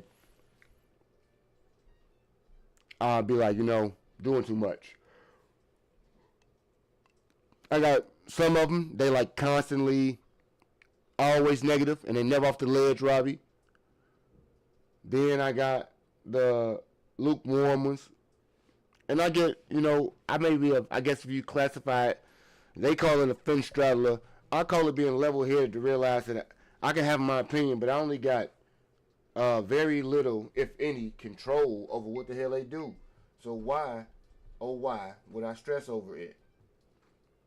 I'm going to yell about it and fuss about it, but that's just like in a game where I'm going to yell and fuss, and then when they make a new play that works, I'm over it. Just that fast.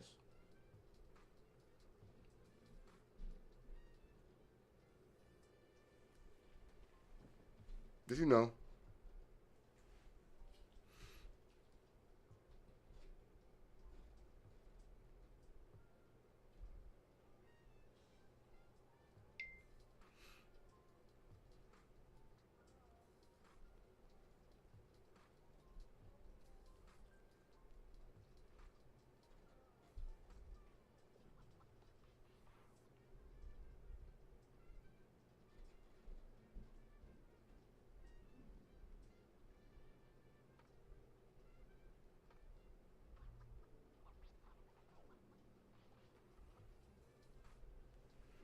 Then it's sudden orange.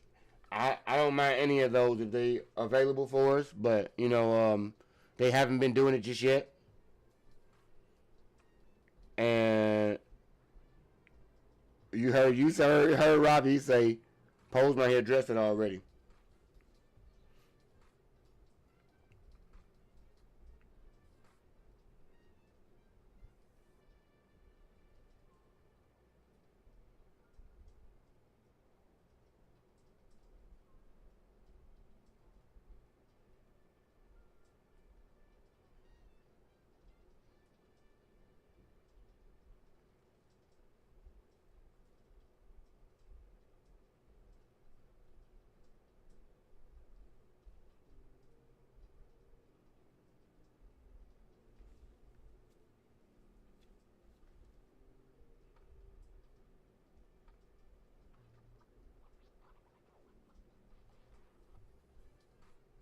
Trying to see if I can find anything that's gonna give us um, an inkling of inference into what we're thinking right now.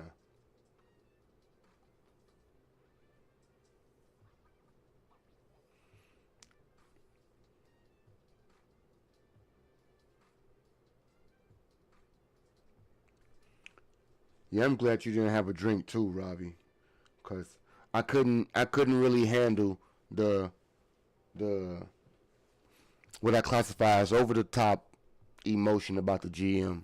Think we I think it's a bit much, but Jake Slaughter's the pick for the Chargers, and look who we have here in the building. Cash, homie. Great cash, homie. Great Cass, homie. Which Powerpuff Girl appreciates it the most? None of them more than Postman. Thank you for the special delivery. Who is the best running back for Seattle? That is her team, and they're up next. The best running back. Let's go to BPA on running backs, because I don't know very much about many of them.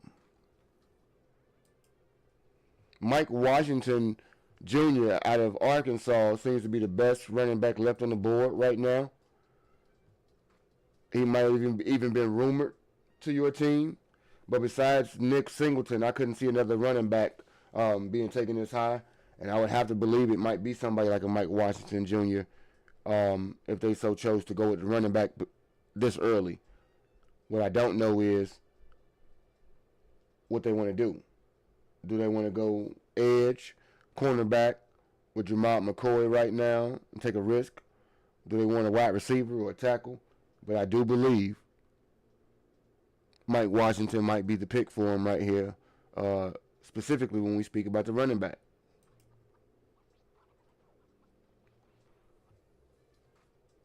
I do appreciate the super chat greatly, PPP. How we doing today? She got the PPP, yeah, you know me. DDS, 100% at 69. Let me tell you, Tom, that would soothe my soul, Robbie, if the Bears pick DDS at 69 with that start to massage your feelings about the team front office. Would your GM become a goof instead of a clown? Let me know, Rob.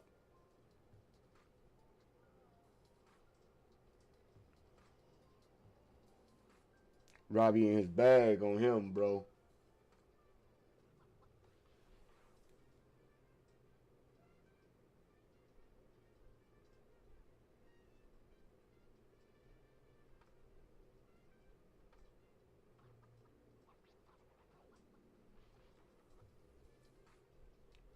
I'm gonna be up early tomorrow because I gotta get the difficulty of being a sports podcast, if you will.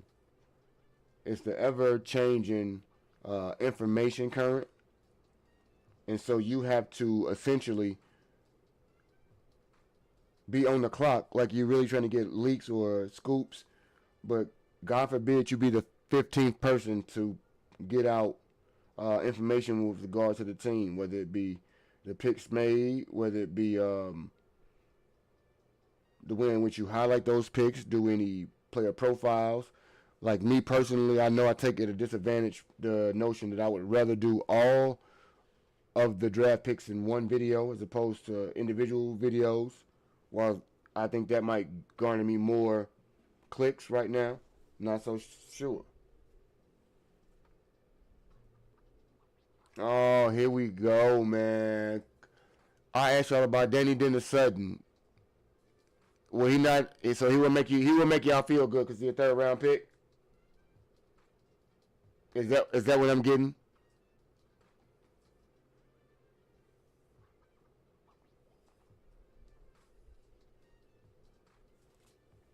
Let's see what Robbie said.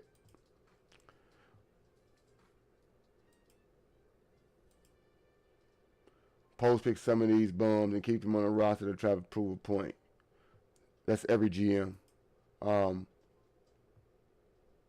Nothing new to see here. A GM trying to. Bud Clark is off the board. Safety TCU.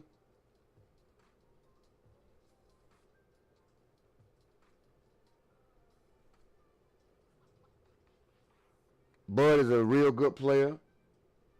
Ken actually wanted Bud on the team.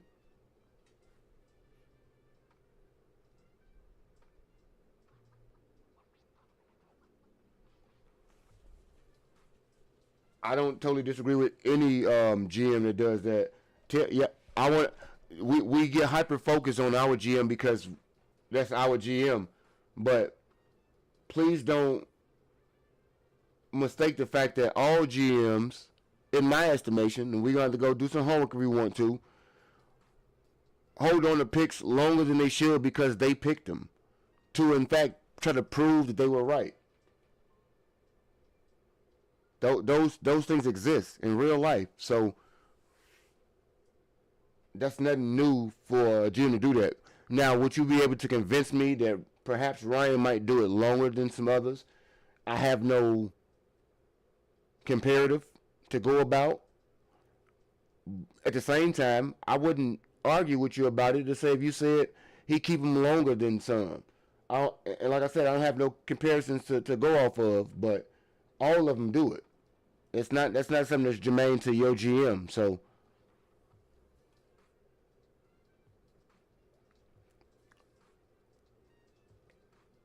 and I'm all for everybody being able to think about it in this way. Just like, for example, the Bears should have held off on picking a safety in the first, and then they left holding an empty bag with run stuffers, when they run on edge rushers. Now,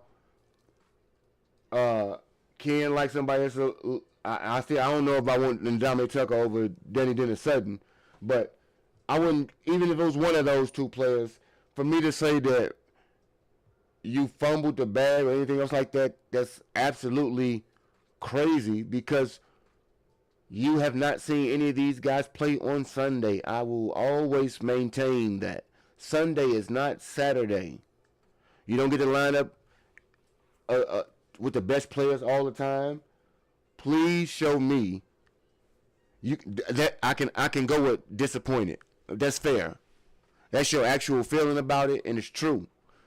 Your emotional reaction to it is the truest, in that it's how you feel about it. But it's not true in the sense that it's gospel to how these players will pan out, or if in fact he didn't do enough, should have got this player, because until they actually play, we really don't know. We all got our best speculation out there. You could have had Zakee Wheatley, Bud Clark, Jalen Kilgore. The list goes on. I don't disagree. I didn't want a safety in the first round, but if they right and they in fact got the absolute steal of safeties in the first round, and then when they got him, will we be mad later on? So it's like today I can look at it like, oh, we could have got that one. Like right now I'm looking at edge rushers like that because they got all the other names we know. So now I'm looking at the other ones, talking about, the Ndamukong Tuckers and the Danny Dennis Suttons of the world and the Romello Heights and so on and so forth. But until they play, I can only go on what I think, what my reaction is, what my emotion is based on what they did in college or what I anticipate them doing in the pros. It holds really no merit as far as substance goes. And so if that goes to be the case, No Name, they still have the opportunity to draft edge rushers. So if they still got edge rushers that are in the draft, because every edge rusher not gone. They're not fresh out of them. They're all gone.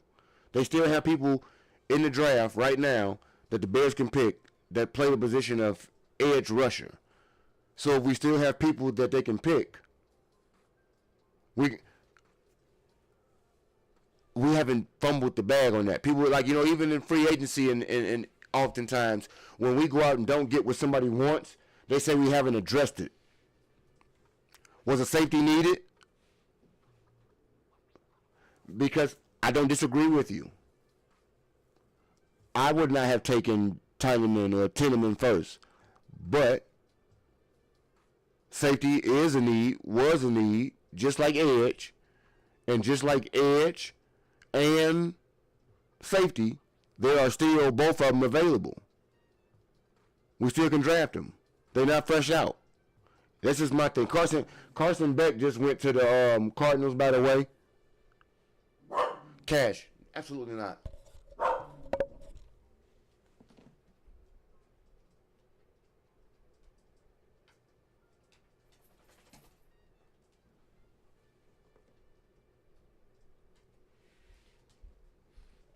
In theory, I don't agree with that, especially in the third round of the draft.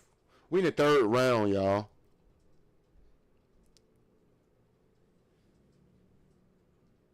We in the third round of the draft. But yes, every draft we get there, the chances, quote unquote, theoretically get lower.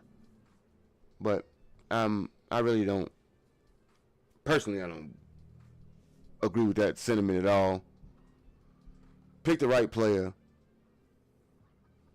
Last year, this time, we thought that trying to pick a running back in the 7th round was not going to pan out because all the good ones, quote unquote, were gone.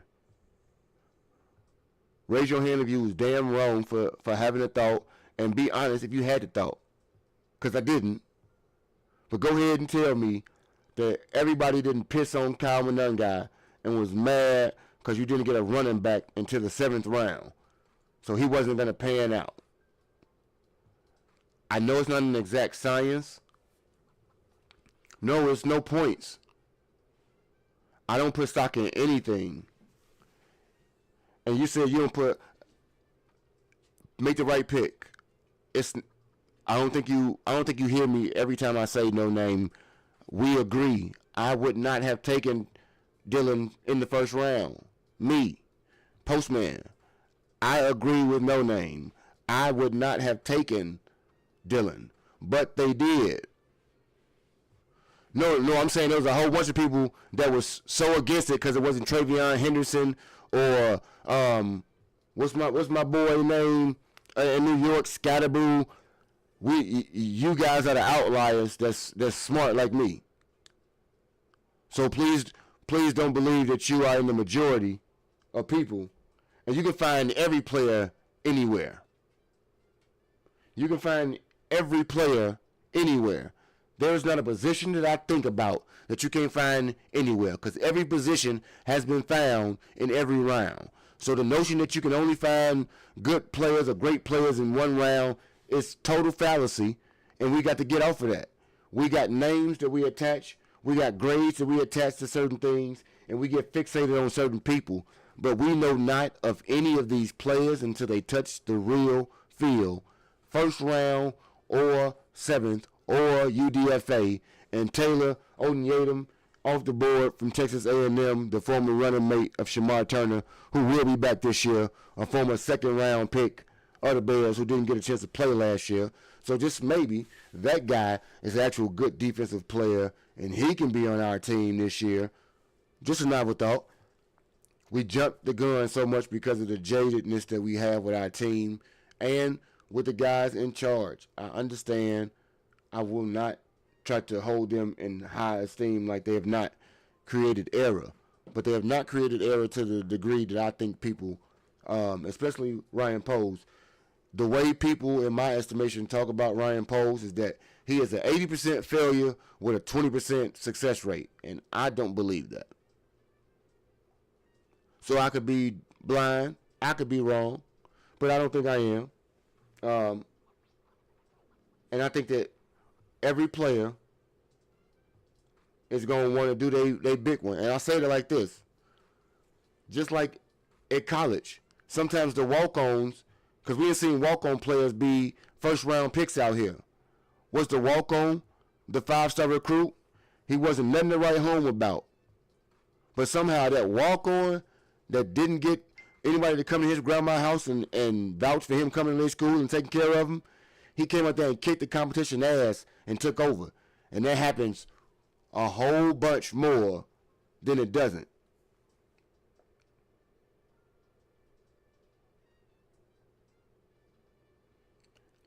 And so I believe that scouts, while you can put a grade on somebody, you can be wrong.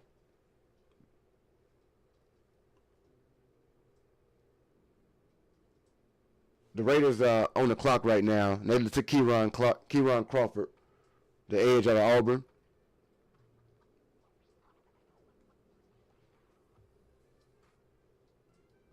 Now, he didn't play football until his senior year, they say. And he is somebody.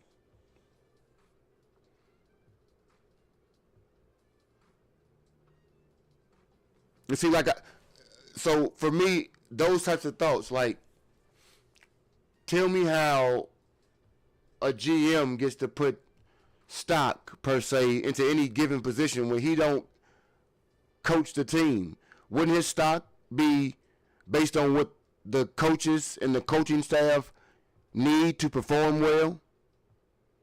Or do y'all think he just go out to the player grocery store, pick what he like, and tell him to make it work, like Smokey Mama? Y'all let me know. I'm confused.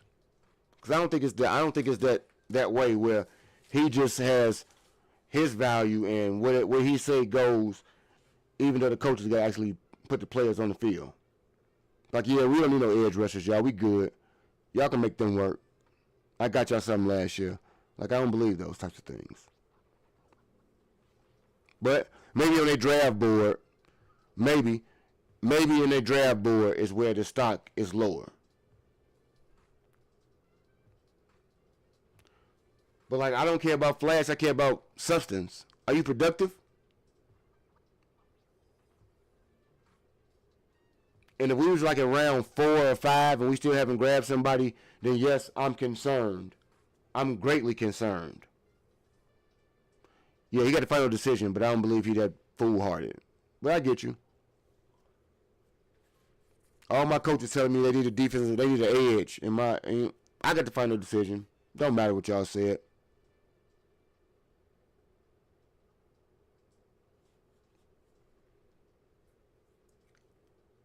And so, Ken, we old school, and I don't know if it's an old school way of thinking, if it's an inside and out thing, but your coach last year and welcome in alternative account, Pose can't draft. How we feeling? What is your favorite team?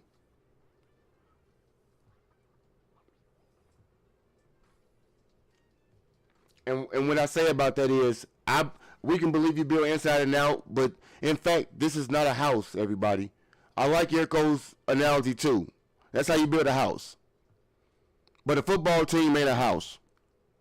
And last year, your coach came in and fortified your offensive line, which is your interior. Your coach did that, and then he went out there and got offensive players. No, your coach, the team has done opposite, not him. Your GM don't. I rest my case. I rest my case to trying to have anybody see that a GM don't make picks by itself.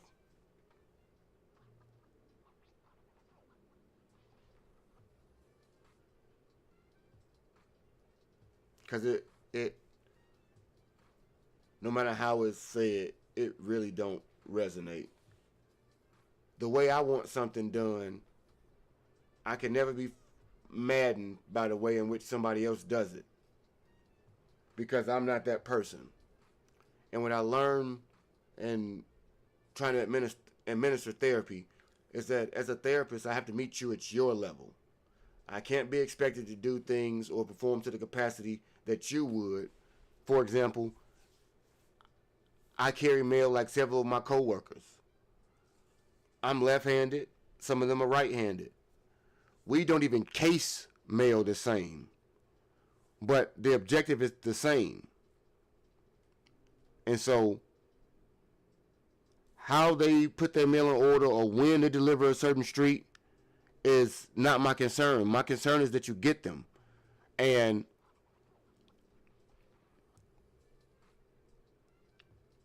far be it from me when Markel Bell is off the board for the Eagles right now, the big man, offensive tackle, I believe.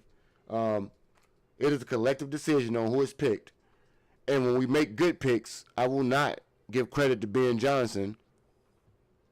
And then when we don't get our way, I give detriment and take away from Ryan Poles. Is the only thing I'm saying. No name. So I guess to summarize it perfectly, he might have a low level of contempt for the defensive line. He may have a blind spot for the offensive line. Can't pick a wide receiver. Whatever trope we want to throw about, I think the team holistically makes the choice.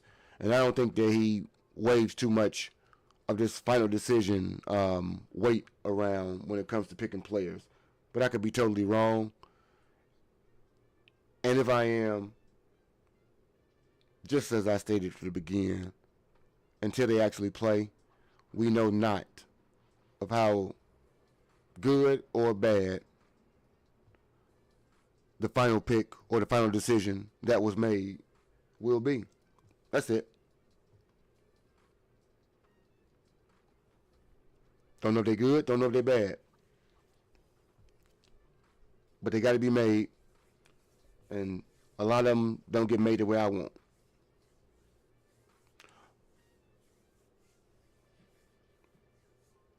And when I reference some of these things, no name, like giving credit to Ben, a lot of people call Ben Johnson the GM instead of being respectful to the GM. So, not you in particular. I just speak about things we talked about a lot on stream. And Peanut out here doing the punch. Could we get some defense now?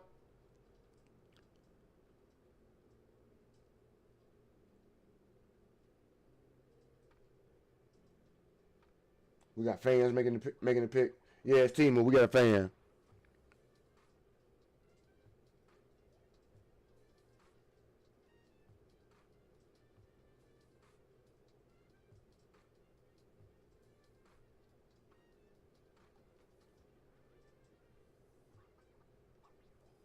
Sam Roush? A tight end? You fucking serious?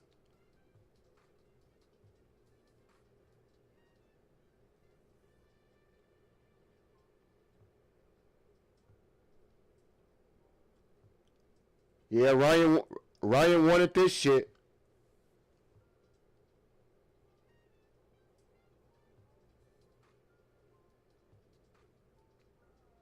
Ryan couldn't wait for a tight end.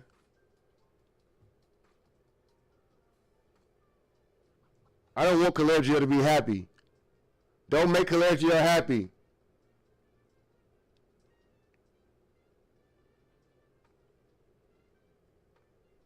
That's our new code commit at some point, by the way, in case y'all don't know. Not this year, but that's your new code commit. Do we got any hands on him?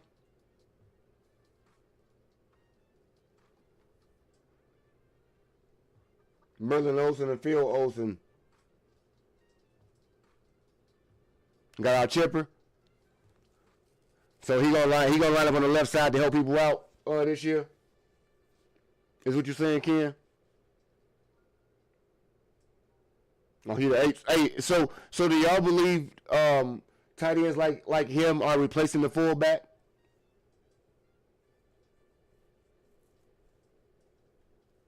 Somebody check on Robbie.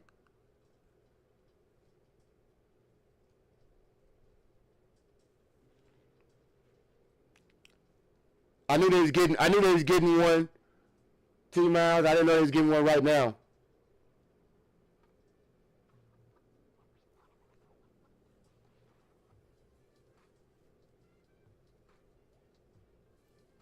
No name they always. That's how it always is. It's simpatico.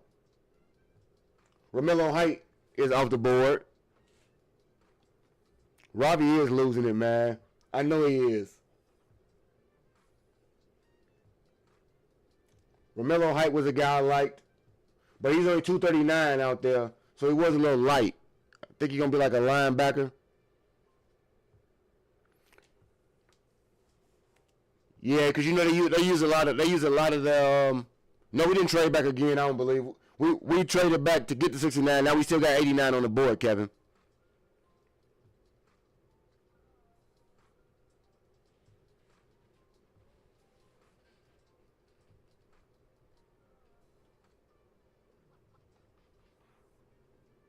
No, we couldn't have T Miles.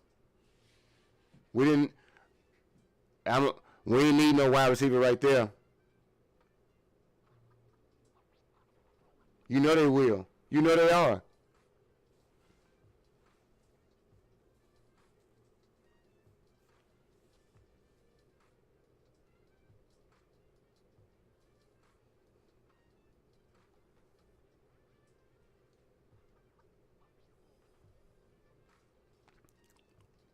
Hey.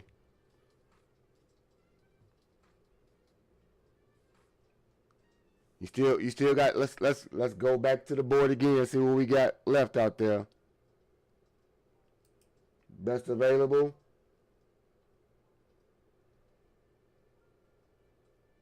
You like Romello Height too?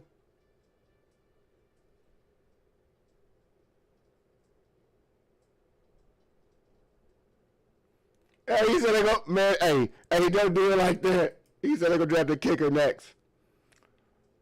So Jay-Sean Barham. I don't think so, Kevin. But I do think I think this year might be his last year. But he could get dealt. You never know.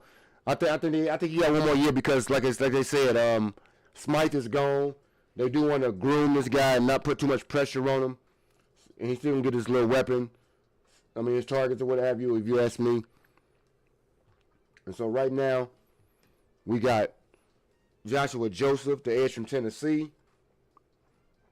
We got Jay-Sean Barham, or however you say it. He lined up as an edge rusher and an off-ball linebacker at Michigan.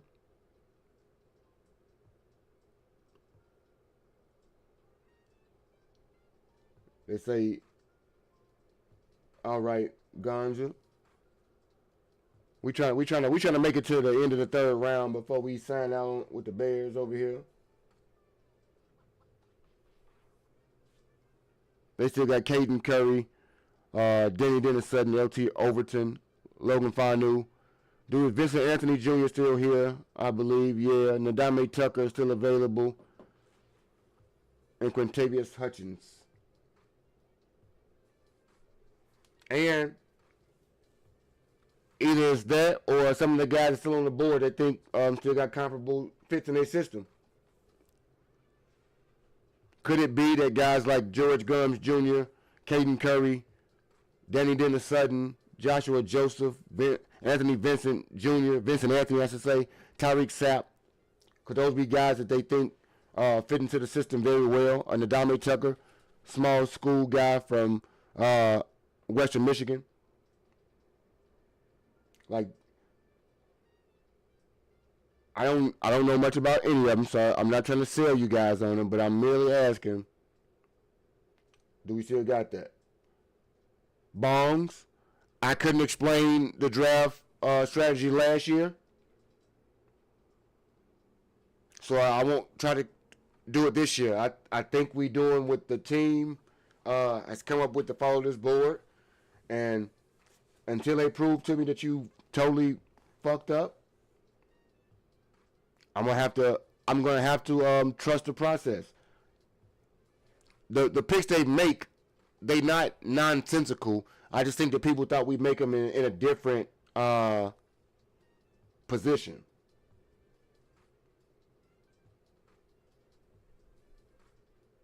They are probably just following their board. Man, he said they dig it in the nickel dime bag. AK, they ain't even got no quarters over here.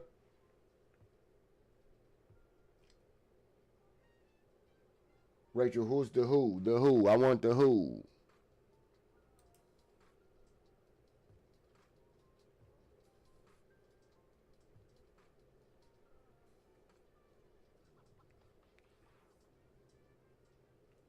Watching on the clock and who you pick.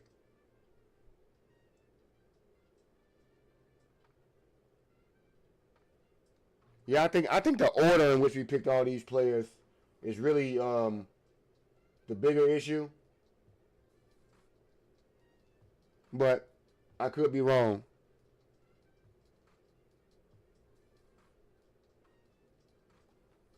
And I say that because we still got safeties on the board, so you still could have got a good one.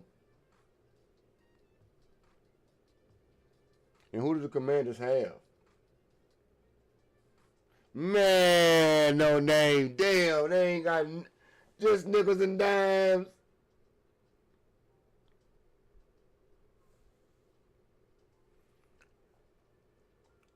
And so, Benny, I'm gonna follow that philosophy right now. I think that's the premise I'm working under.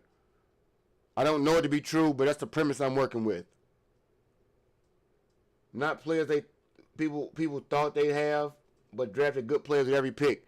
Because I'm almost certain, besides Dylan, None of these guys been on none of my mock draft boards. Ma, what you got going on? How you feeling? Hey, pennies. Hey, they say we shopping in the bargain section right now when it comes to the picks out here. They say we parking lot picking. Hey, let me tell you. So Antonio Williams is the pick. I think a wide receiver from Clemson. But no name. If that is to be true, and the Bears' pass rush is bad, that means the defense will be bad, and that means that a lot of things can go wrong. While we're talking about that, before I get back to it, make sure we hit the like button, everybody who'll be just coming in. Hit the subscribe button if you are a ninja watching this. And last year's draft, I felt a bit head scratching after this. But nonetheless, don't scratch your head. Go ahead and check out once again, if you haven't been here, the new merchandise. We got new merch on the channel. Go ahead and get yours. We start navy, obviously, good white. Any color that you choose to put it on, let me know. We take custom orders in the Discord right now. Last year's draft made sense. This one doesn't. Everything they drafted, tell me what they drafted that they don't need. But on the whole, it has definitely went in a way in which I wouldn't have expected just yet. That is the no way to slice it. This is not how I expected this is to be going right now. Thought we'd be in a different spot. Thought I'd be gushing over edge rushers or what have you, and trying to figure out what safeties were available still for us to pick up. That's what I really thought we would be doing right now. But in fact, that's not what we're doing. So while we're here and the Bengals are on the clock and making their selection, and they took Tacario Davis, so that is the cornerback from Washington, the 6'4" guy.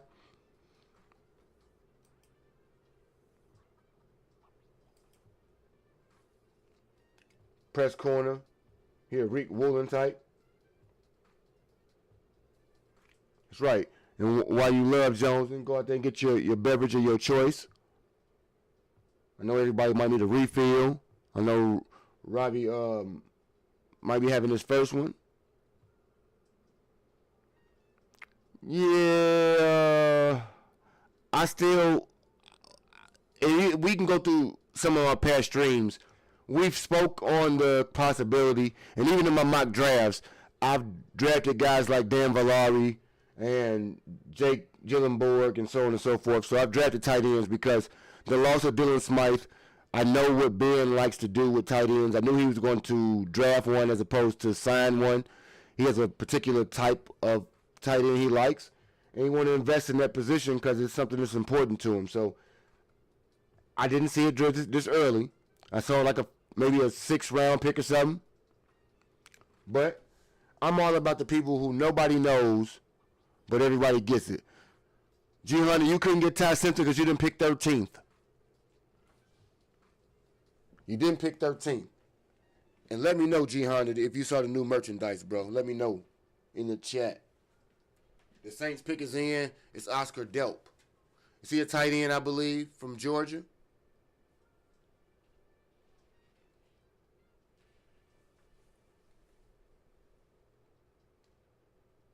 Marcus Colston, 7th round pick. They got faith in the board, and the board is far from over. We in the 3rd round, people. The 3rd through the 5th is where your scouts supposed to make their bread.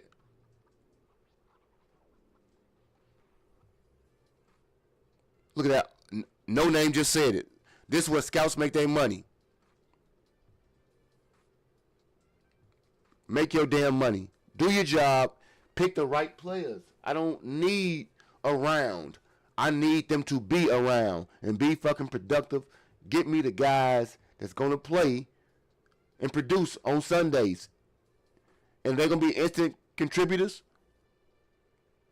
I'm with it. But you know they're going to spin it in all kind of ways because this has been a topsy-turvy type of draft right now. It's standing on its head in terms of how we as fans for the Bears have anticipated it going. We almost haven't seen defense, like you said. And this will be a defense draft.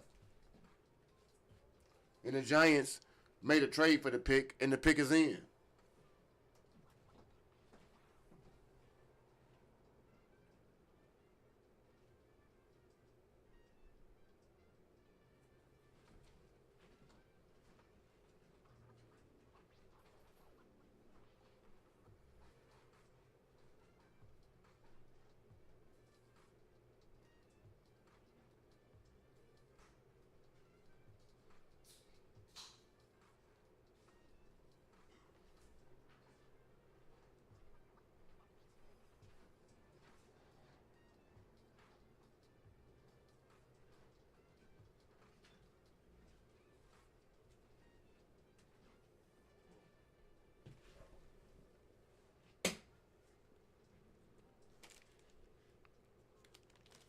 And we got 15 picks.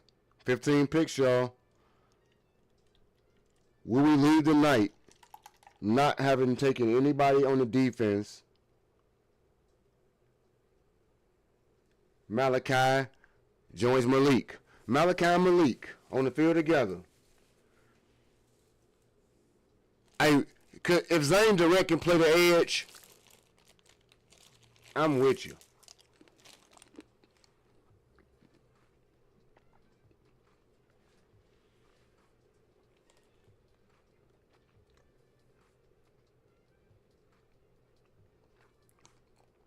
No name, that's all I'm interested in giving them and seeing it happen.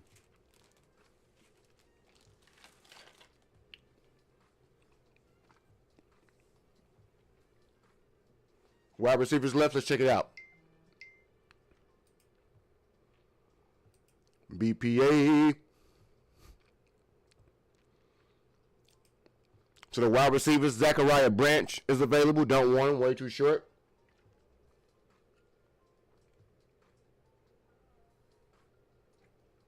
Not yet, Ken. Hey, the way they playing me right now, Ken, they making me nervous as hell, boy. So we got Zachariah Branch. He is the top ranked. Chris Brazzell still available. 6'4", 198. That's the guy I believe T. Miles talked about before. Ted Hurst from Georgia State. Skylar Bell. Elijah Surratt. Jacoby Lane still available.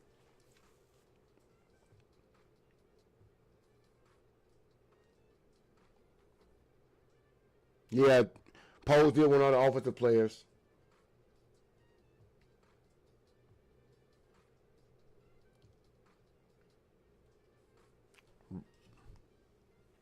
Robbie.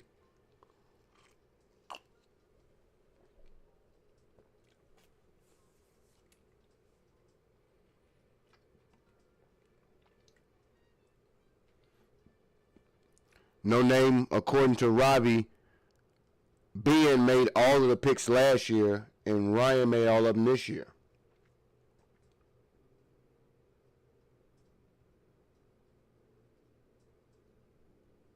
That's what he just said. Last year, the picks were Ben's. This year, it's Ryan. That's what Robbie just said.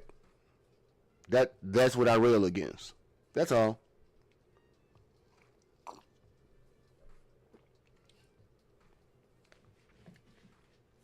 Like, the only person in the room, everybody got locked out, and it's just like, you know what? I'm going to do what I want to do.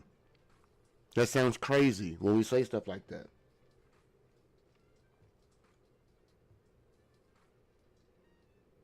Like, the only person who in the room is just Ryan, and none of the players are good, and I don't get it. I don't get the order in which they drafted anybody.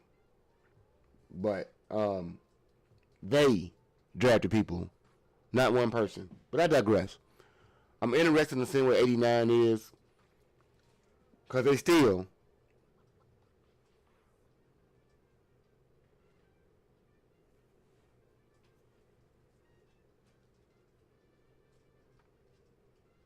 I don't think he's getting traded this year, but I think they prepping for him to be gone.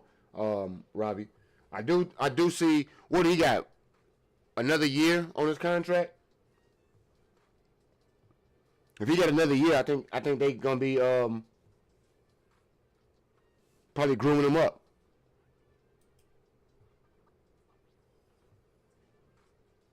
Five o'clock shadow came in hard. Robbie, do you smoke? Robbie, crazy. You said they had released Cole Kmet.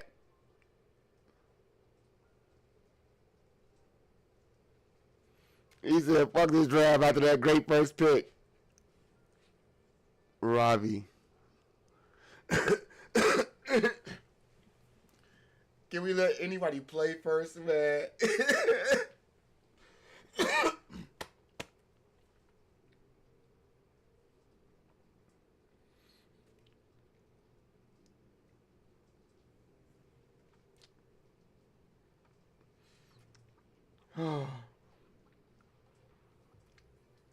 When did they restructure Cole?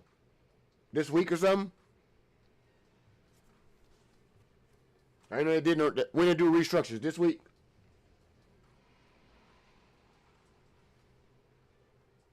The Dolphins pick is in, by the way. Let's get back to the board.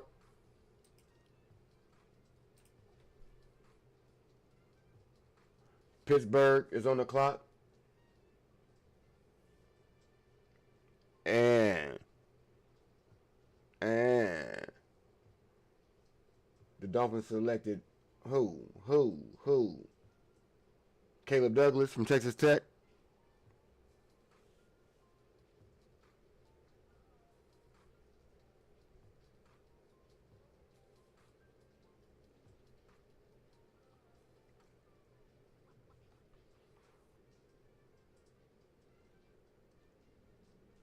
Tubes. What tubes? Kevin? Oh, overnight they restructured Cole?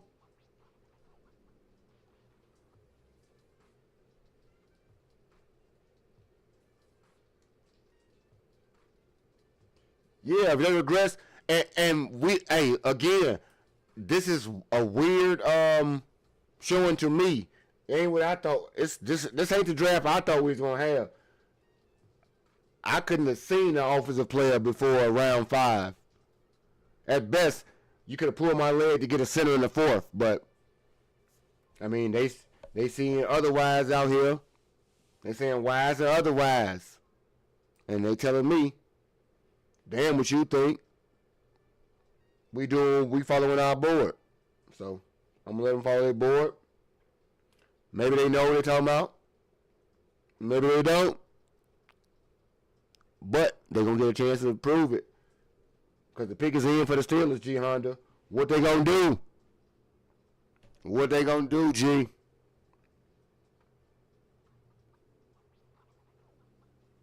What is they going to do? Oh, yeah, you see it.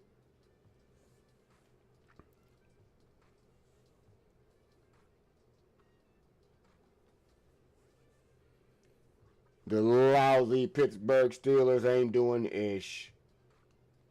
Rachel, they're gonna pick something. They're gonna pick something bad, Rachel. They're gonna pick Jamar McCoy finally.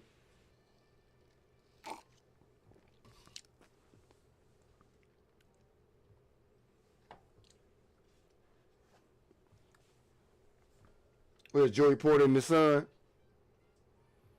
Joey, you done lost a little weight. I think that's Joey Porter. Yep.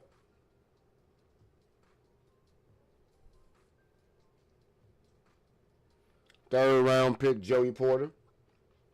Third round pick, the Island Boys. Man, I don't be hearing half the shit people say. I be walking the streets. Drew Aller. They drafted a quarterback for you from Penn State. You ready for that, G Honda?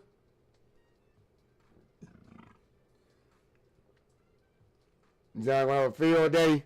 Ain't got that, man. So these obviously got to be players. Players they've been mentioning, right? I don't pay attention to half the shit they say because unless it's funny, I got no reason for it. And AR is holding them over a barrel as usual, so they don't know. But Will Howard ain't the deal. There you go, G Honda. They drafted a quarterback. I don't know if he good. They drafted one.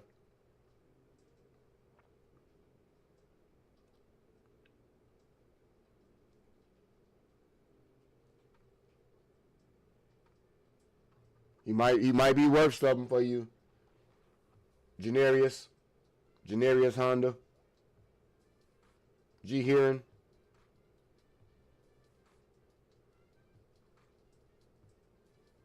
Show yourself, you Jurassic tyrant.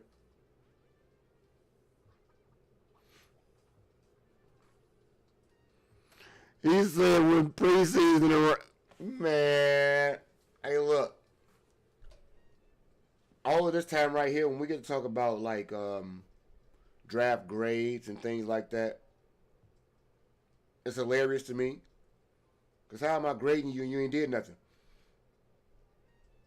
So they be like, draft assumption grades. I can assume. But last year at the end of the year, they said the Bears had the best draft class.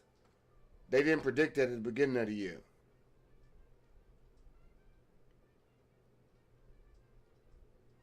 We traded back on their second, I believe. 57 had, I want to say 57 was theirs. You like Drew Aller? Yeah, I want to say 57 was their pick and 60 was ours. I could be wrong.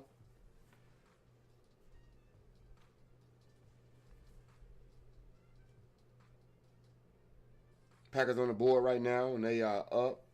Let's hope these turds don't do nothing good. I did cut ups and clips in my video. They ain't even show you the times with the goddamn bum ass Packers. Chris McClellan off the board, 6'4", 313, Missouri. Is he an offensive tackle? They take a big ugly. John Kuhn. I didn't bring all the PA guys out. He's born in York, PA.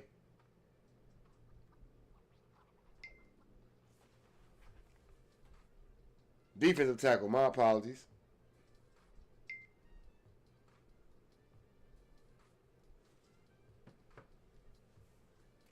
And Grenard got a 4-year, $100 million.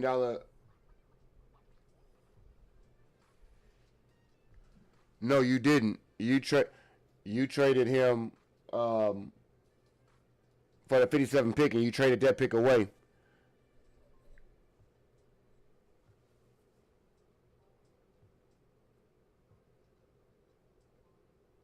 So, no, you didn't trade DJ Moore for a backup tight end.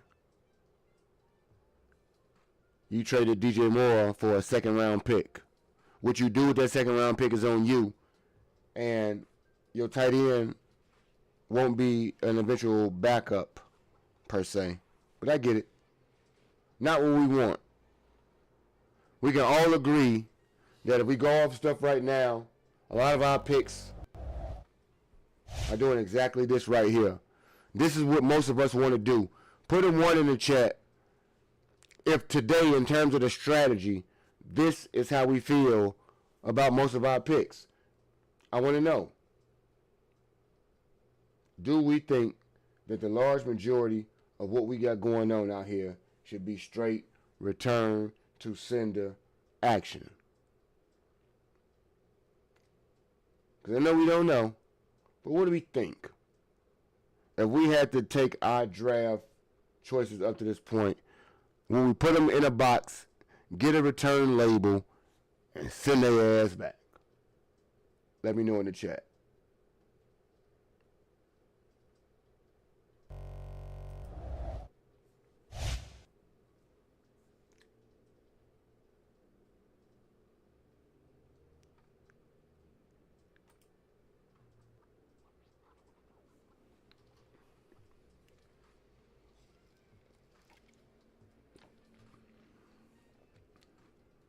Loving a decoy.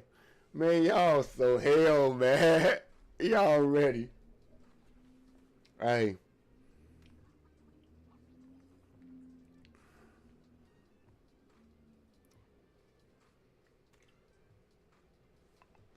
So I'm an 18 type of dude.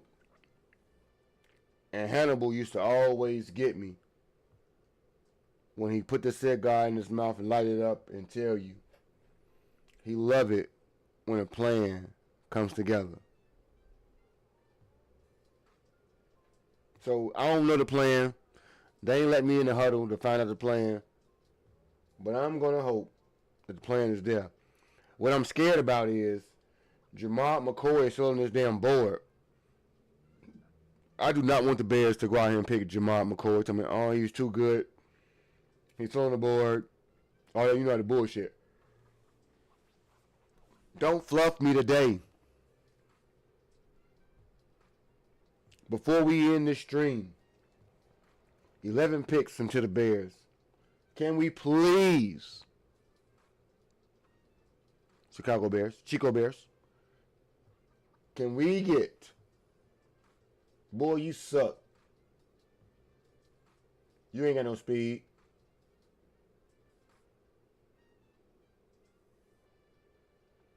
If I'd have got there early enough, I should have went and tried some of these little stations out.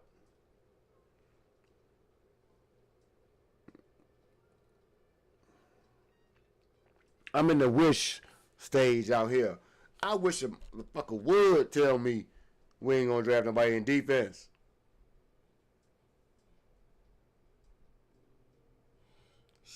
Golly.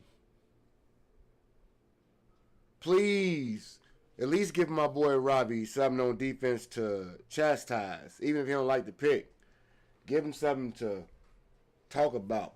Let's give him something to talk about. Let's get that defense some teeth in that mouth. What about Russ? Pat McAfee, get your ass off my TV.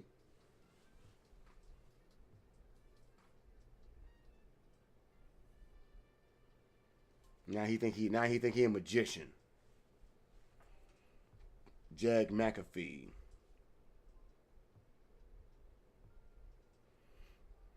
Thibodeau for Komet. Don't you do it. Oh, kid, don't bring that back up, man. Don't bring it up. It finally got out of my head. AJ Halsey is the cornerback. I mean, the selection. Took the safety. The safety we could have had at 69. At 69.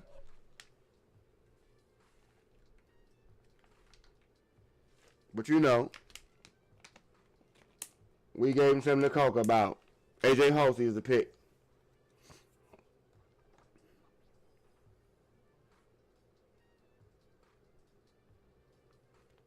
Hey, you gotta speak it into existence.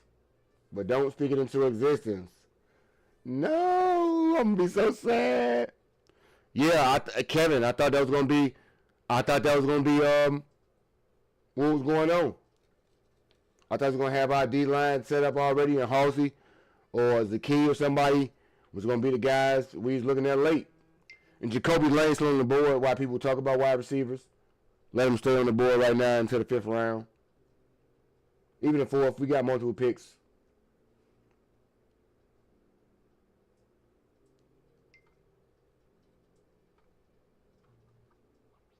AJ out there talking to Dylan.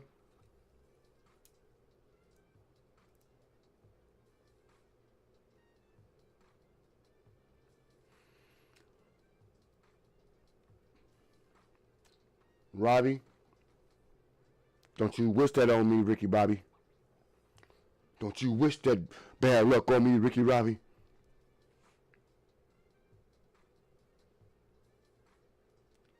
Hey, Ken, people like Bud Clark. Let's tell you about these boards.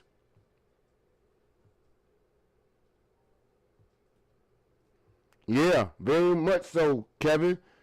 Imagine if Tinyman was gone or Tinyman was gone, would they have went edge right there? Zachariah Branch off the board for the Falcons.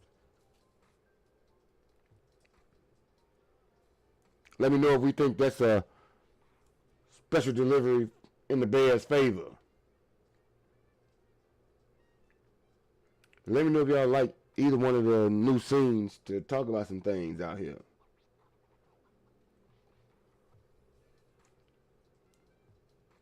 Little bitty Zachariah.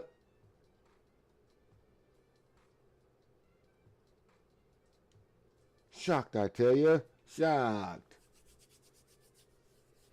So we got Baltimore, Jacksonville, Minnesota, Carolina, Tampa Bay, Pittsburgh, the Chargers, Miami, Jacksonville, and then our beloved back on the clock.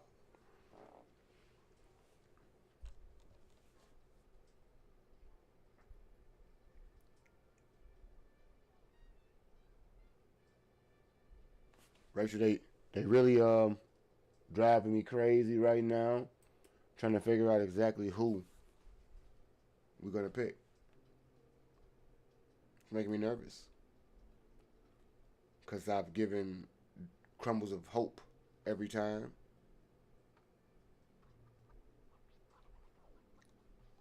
King say he needs some las drogas.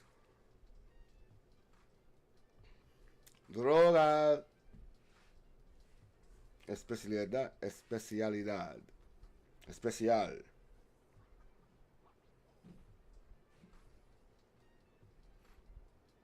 The pick is in for the Baltimore Big Trust led Ravens. Rachel, I like that suit he got on. Big boy got a nice little suit. I ain't gonna lie to you.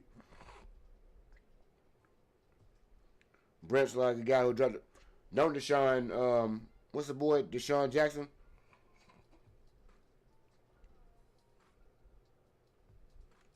Man, they picked Gabe Jacobs and killed me, man. Crushed my spirit. They took the player I wanted, G Honda. Two positions before us. That's all he traded out.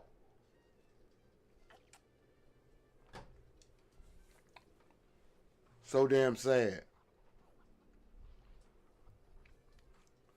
You don't know. Check it out, G. We out there if you ain't see it. Who is this? Jacoby Lane, the wide receiver, going to Baltimore. It's one of the guys that I picked as a unearthed gem, a special delivery. Basketball on grass, 6'4", 200 pounds. Cruise control. He makes some wild catches, as they say out here. Hey, I like the broke clock. When the broke clock is right, I let you go out there and holler. If you was right and you made the right picks, go to calls, hey, type your stuff up right now. Make sure you copy and paste everything. Put it on his little board, his notepad, and he's going to pick it. Boop.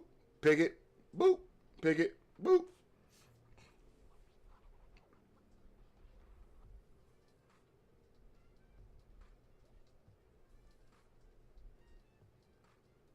Hey, still them wives, still them defensive ends.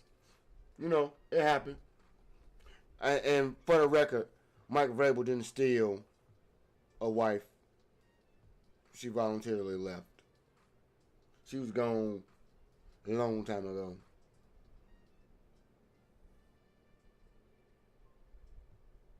Gone to say John wanted a wide receiver badly. He is. And he better not copy and paste no damn wide receiver to my team right now. What I want right now. Defense. Guess what I want, y'all? Y'all want to know what I want right now? Defense. I want some defense.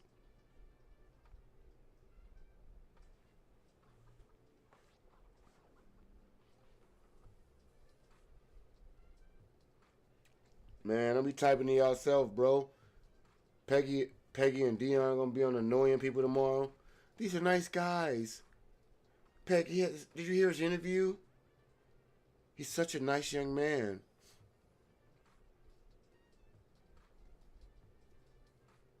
I talked to so-and-so's mom. That's how they gonna be out there.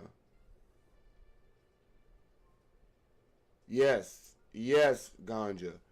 He moonlights as a third down pass rusher.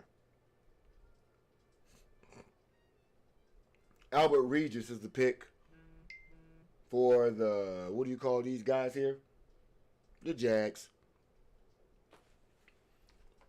La la la la la.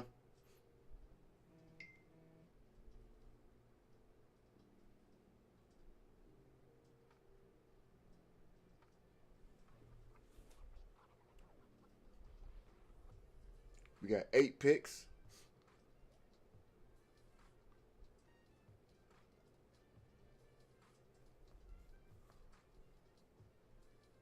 Shorty don't know no pass rush, B. I only know how to score points, eh?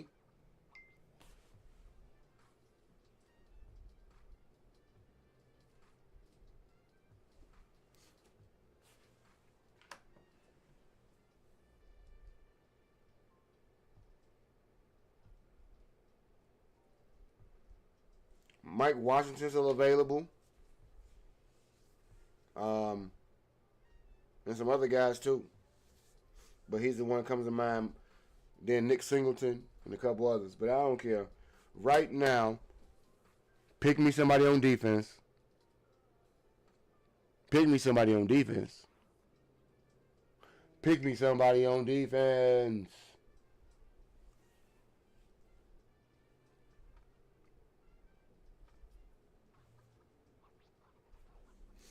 Somebody did say Novocaine. I don't know who, but I'm numb to this shit. The Vikings pick is in. My eyelash is getting too long for me.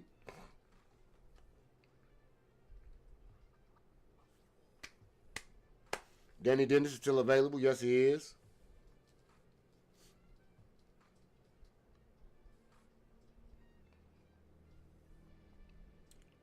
DDS. That's right. Novocaine is still available.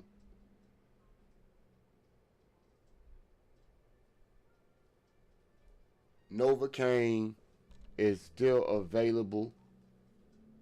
Every second's a feeling. Wait a minute. Whoa, whoa, whoa. Whoa, whoa, whoa. Ganja Bear dropping checks. Whoa, whoa, whoa. Ganja say happy draft day, guys. Get that gas out here. Crown them. You want to crown them? Ganja, salute to you for the super chat, man. I don't know that it's ever gonna get old, new, Straight cash, homie. and it's straight cash, homie.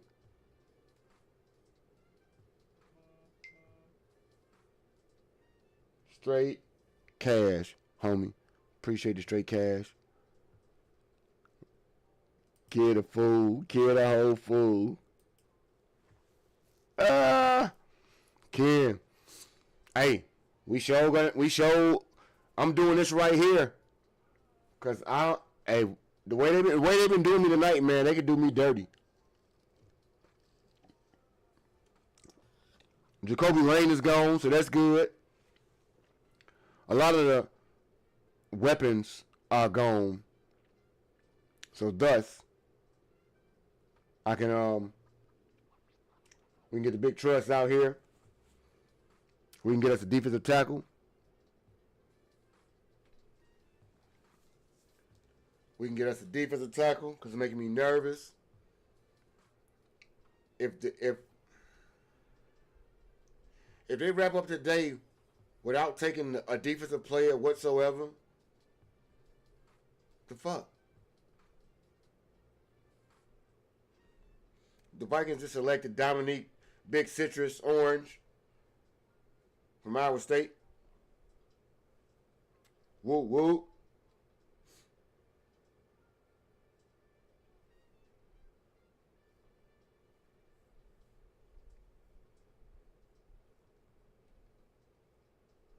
So I know Broski is somewhere annoyed, a knockback power type guy, raw pass rusher. He gone.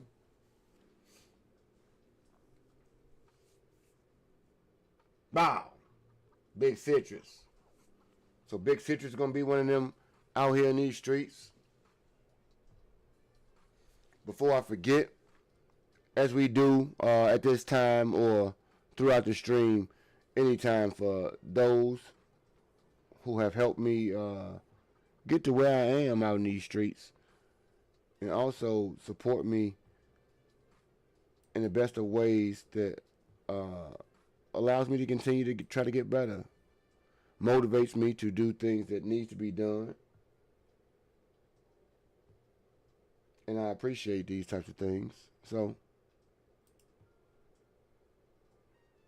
if we can, we're going to get to it.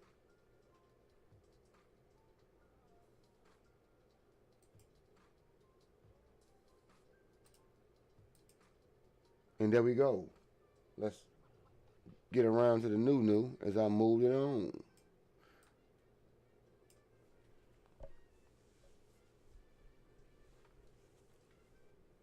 He gonna hold bodies while they blitz.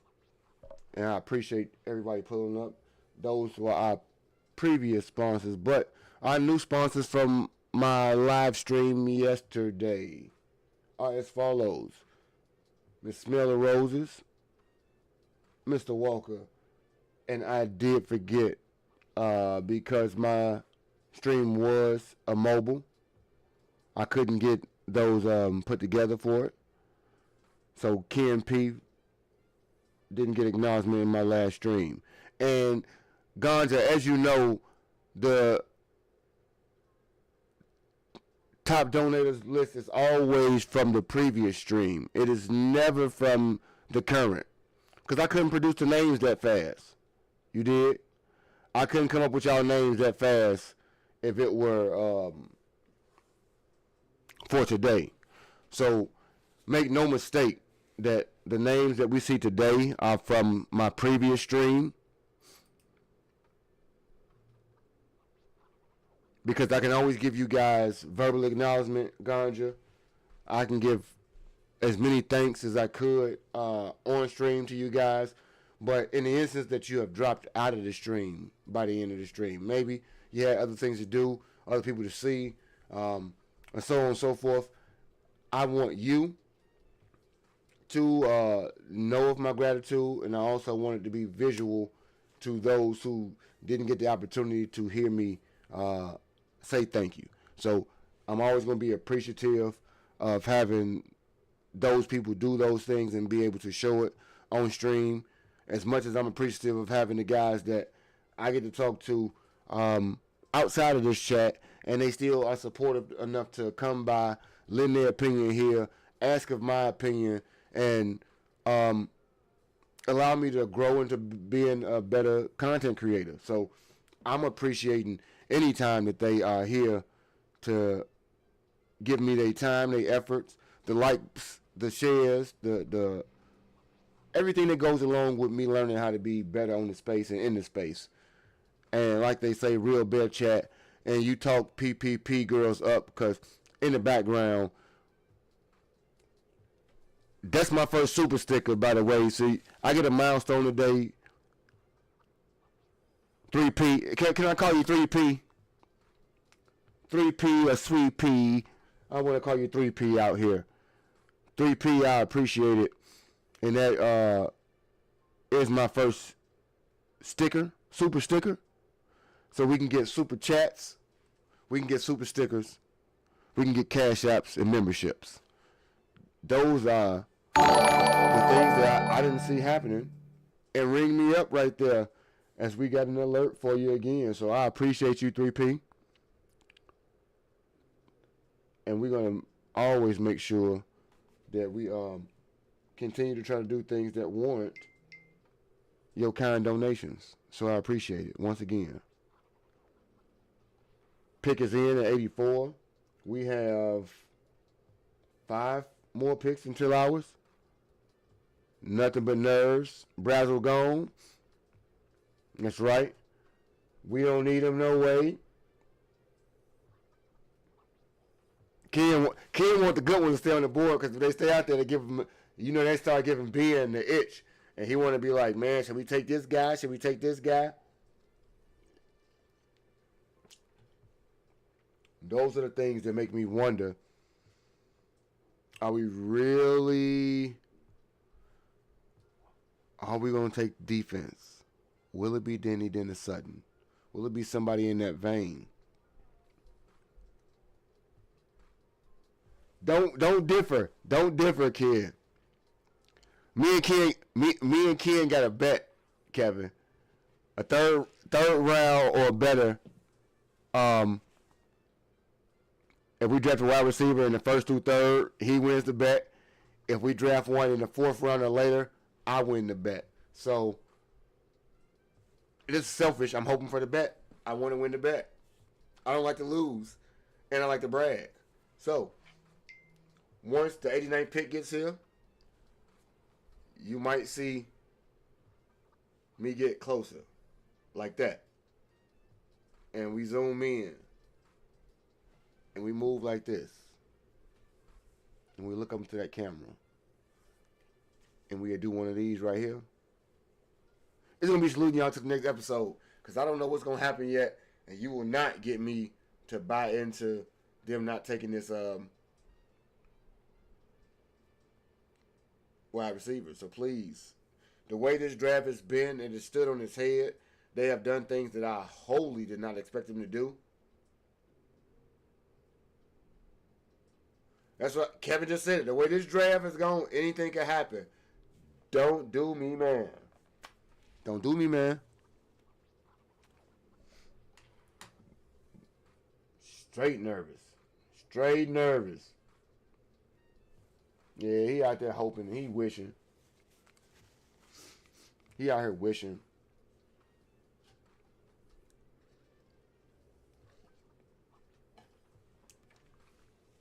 It's absolutely crazy. Ted Hurst, the wide receiver from Georgia State, I should say, my bad, 6'4", 206.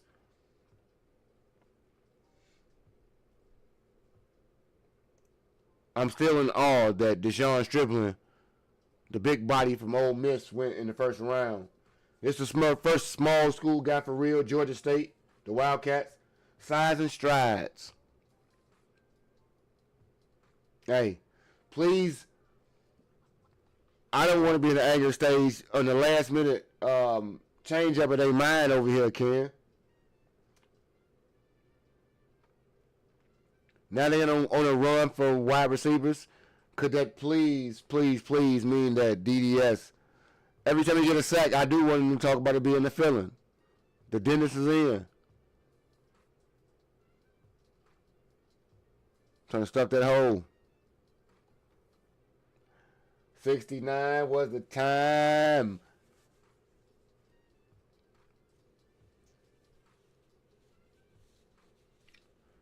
It was always going, well, hey, the pick is in for the Steelers. G Honda, what are they picking? Let me know if you're in the chat, G. What these boys picking right now? Let me know, man. What you think? Janarius. Let me know with your terrible tile right now. What you got going on, Janarius? Janarius Honda.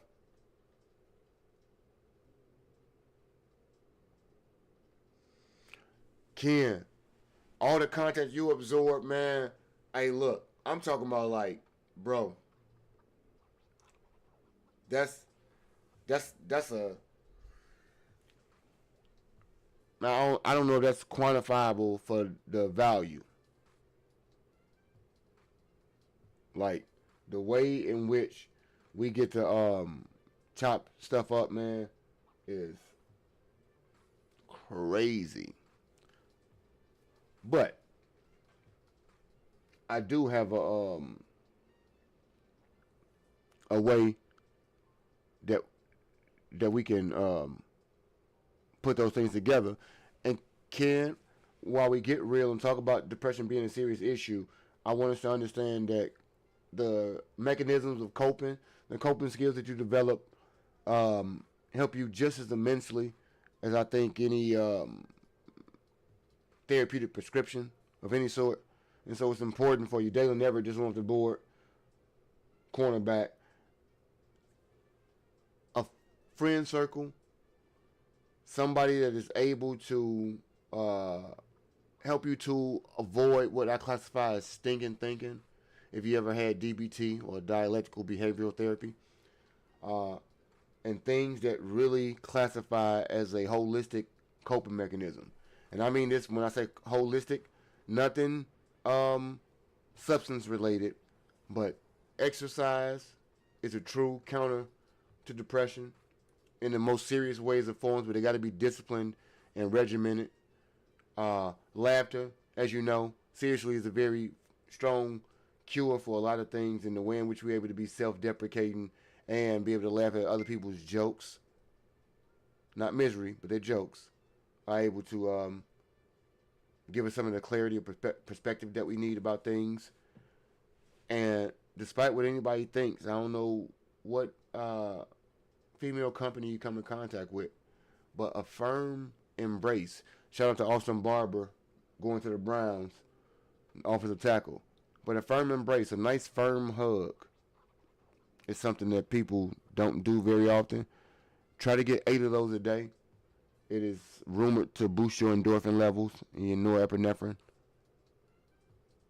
Those things are critical and paramount to the little things that we can do throughout the course of our days to kind of have human connection.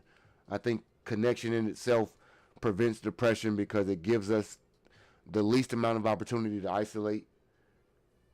And if you look at the lack of isolation that group chats, and that's why I try to steer clear of most of the debates that may take me out of character for us not having a disagreement in what we're talking about with the sport. You know, like me and Robbie had a Ryan Pose back and forth that did not go outside of the perspective of football. And so it does not allow me to get worked up or over the top in terms of me being emotionally dysregulated, because I'm not allowing a viewpoint to be had that's oppositional to mine. And so if I can see that I can have healthy conversation with other people on a day-to-day basis, it gives the basis of our human life form, which is interaction.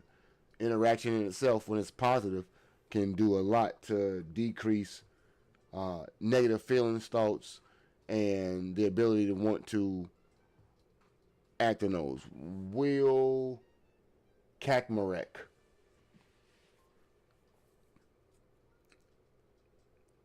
Tight end from Ohio State. 6'6", 261.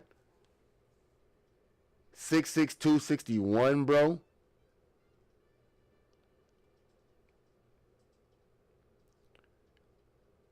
Ganja.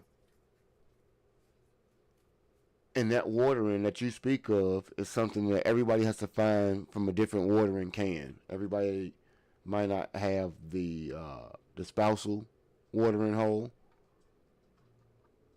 And when we talk about those cups that people pour into, it's real important for us to understand what size that cup is, if that cup is spilled over, and if that cup is empty, who gives the best opportunity for us to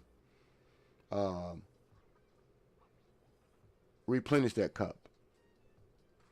And how do I replenish others so that I'm not so caught up on being in need of somebody filling mine. Reciprocity. What I do in life is what I get out of it. If I put work into making other people feel good, typically some of that makes me feel good. And in turn, that boosts my endorphin level. At that point, what helped me feel good is what I want to continue to keep doing. But Dexter is a good suspense type of situation for us. I don't watch very much TV just because I get sidetracked with a lot of sport content, YouTube content with supporting some of the people that support me, that have pages and channels.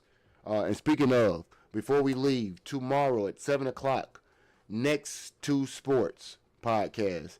the next 2 sports podcasts. I will be a guest on the panel. I want, if anybody has an opportunity or time, look up next 2 sportscasts, next 2 sports podcasts. Check out the post that I put into the community on the page. The post shows you a logo of the page that I will be on. I did, and I will share again. I think I will make a post tomorrow of the actual thumbnail. If you got an opportunity, come by. I will share amongst the panel my draft thoughts. And Ganja, I've been with the wife 16 years, so those hugs go crazy. Ken, switch up with your hand hugs. Let both of your hands give you a hug. That's all. No, but I will be a part of that panel tomorrow. I would greatly appreciate if the Postal Gang could show up, show me some support tomorrow, as I will be in unknown territory. I won't say enemy territory, but I will be around some NFC North fans tomorrow. And I will be around some fans of other football teams that are not Bear related. So it will be a draft recap. It will give us things to talk about, as tonight will give me several points of contention and things to really speak about, because I was not prepared to talk about offense tomorrow, but I will have to, as I didn't really see this being the way round 2 and 3 would go. Jenny's dunker would send me into a state of sadness that I don't think anybody else could understand.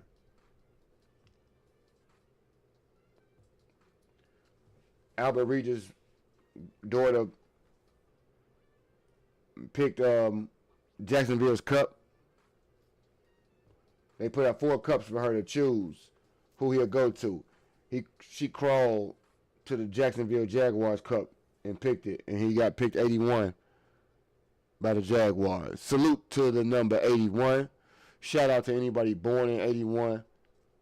The Michael Jordan birthday is coming up. Emmanuel Pregnon, the offensive guard, 6'4", 314 from Oregon, is the Jaguars pick. The Chicago Bears are on the clock. Let's see what the Bears do. This is our pick. This is the way we're going to end the stream. What do we think the Bears do at 89? Do we finally go out and get the defensive end from Penn State, perhaps? Do we get anybody on defense, a la Grayson Holden? Or do we say, fuck it, and do something that's wholly indescribable, and something, once again, that I cannot glow over holistically tomorrow when I'm on the pod? So please, again, Sunday is our usual day of streaming, and that will happen. But I do want us to pull up, subscribe to the channel, next 2 sports podcasts. Your mans will be a part of a panel as we try to expand the brand and get our face in the place and give our opinion. And hopefully I can represent the channel and the Bears fans well. So if you got time, pull up, give your thoughts in the chat, shout us out. I do not want Jamal McCoy. Ken, you got to hang on for this one last pick. Xavier Thomas. Are you fucking serious? Ken, you win.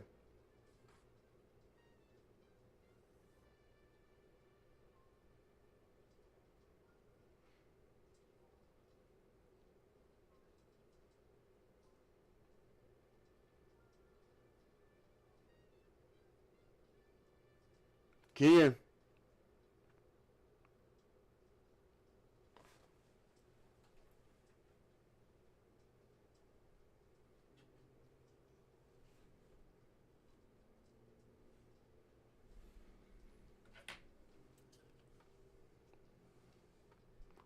What the fuck?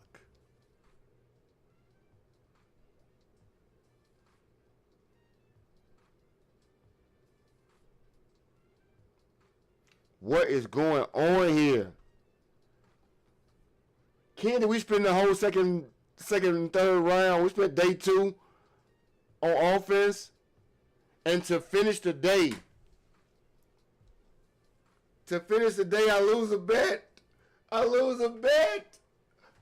had a whole plan of being magnanimous and saying, you know what, Ken, you have supported me from day 1. And I ain't taking no wins or no money because the win was going to be the GOAT. Because I wanted to be right.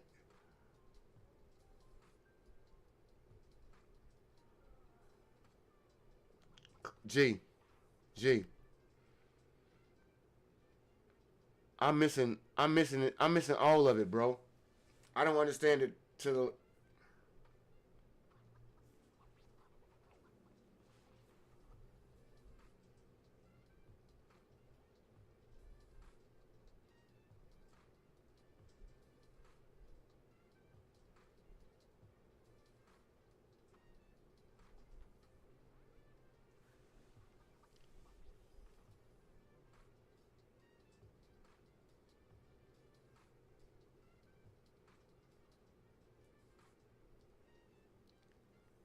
I'm in a loss for words.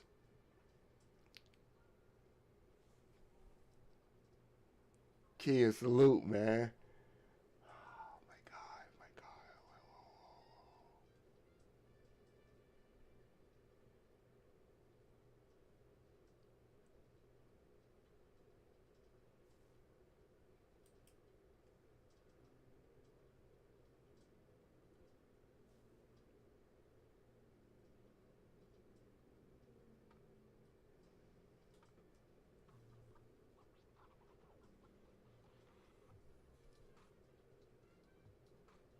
Robbie. I wanted somebody to take the top off the defense, man. But what I'm saying is, I'm fucking stunned. Ken just said it. There is no way that I can express to you the amount of shock. I mean utter shock that is going across my face and in my brain.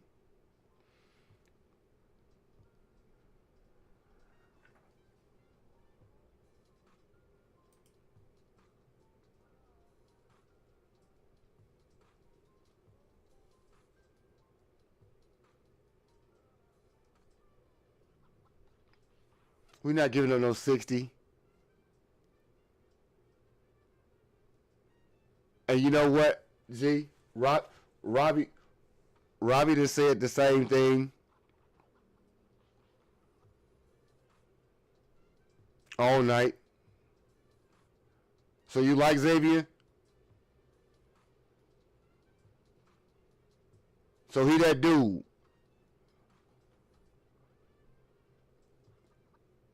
Bro. Ken, what's the bet, man? I'm fucked.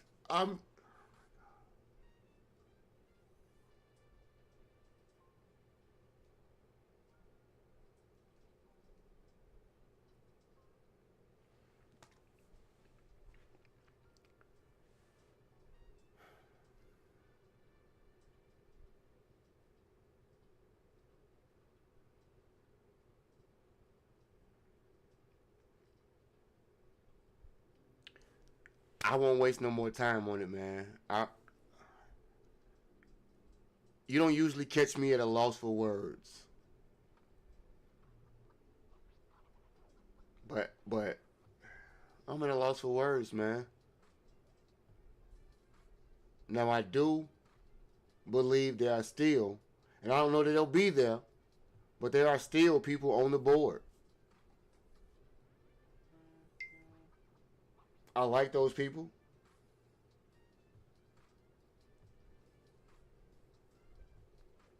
He said he's gonna use AI to generate pass runs. Man, don't do me like this right now, man.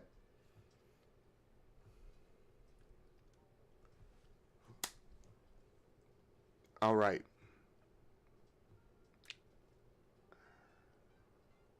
I got to process this. I will be on tomorrow to give my same thoughts. If anybody has anything that they think might be beneficial to add to the conversation tomorrow, feel free to join the Discord if you have not. Give me any suggestion of things that you think we might have to work on. Ken, I'm praying with you that Nadame Tucker is on the board for us tomorrow. I'm absolutely flummoxed right now. This is not at all how I saw the draft going. But I'm going to be in being I trust guy. So, I want everybody to have a wonderful evening. I'm a little bit numb. I really don't even know how to end this, y'all, but I appreciate everybody who has donated to the chat, everybody who hung out with me tonight. And until next time, and until Sunday's delivery, as we recap everything that has happened throughout the course of this draft. This is your draft aficionado, Postman 1914. We are back in the war cave. Hit the like button, hit the subscribe button. This is Mailbox Sports.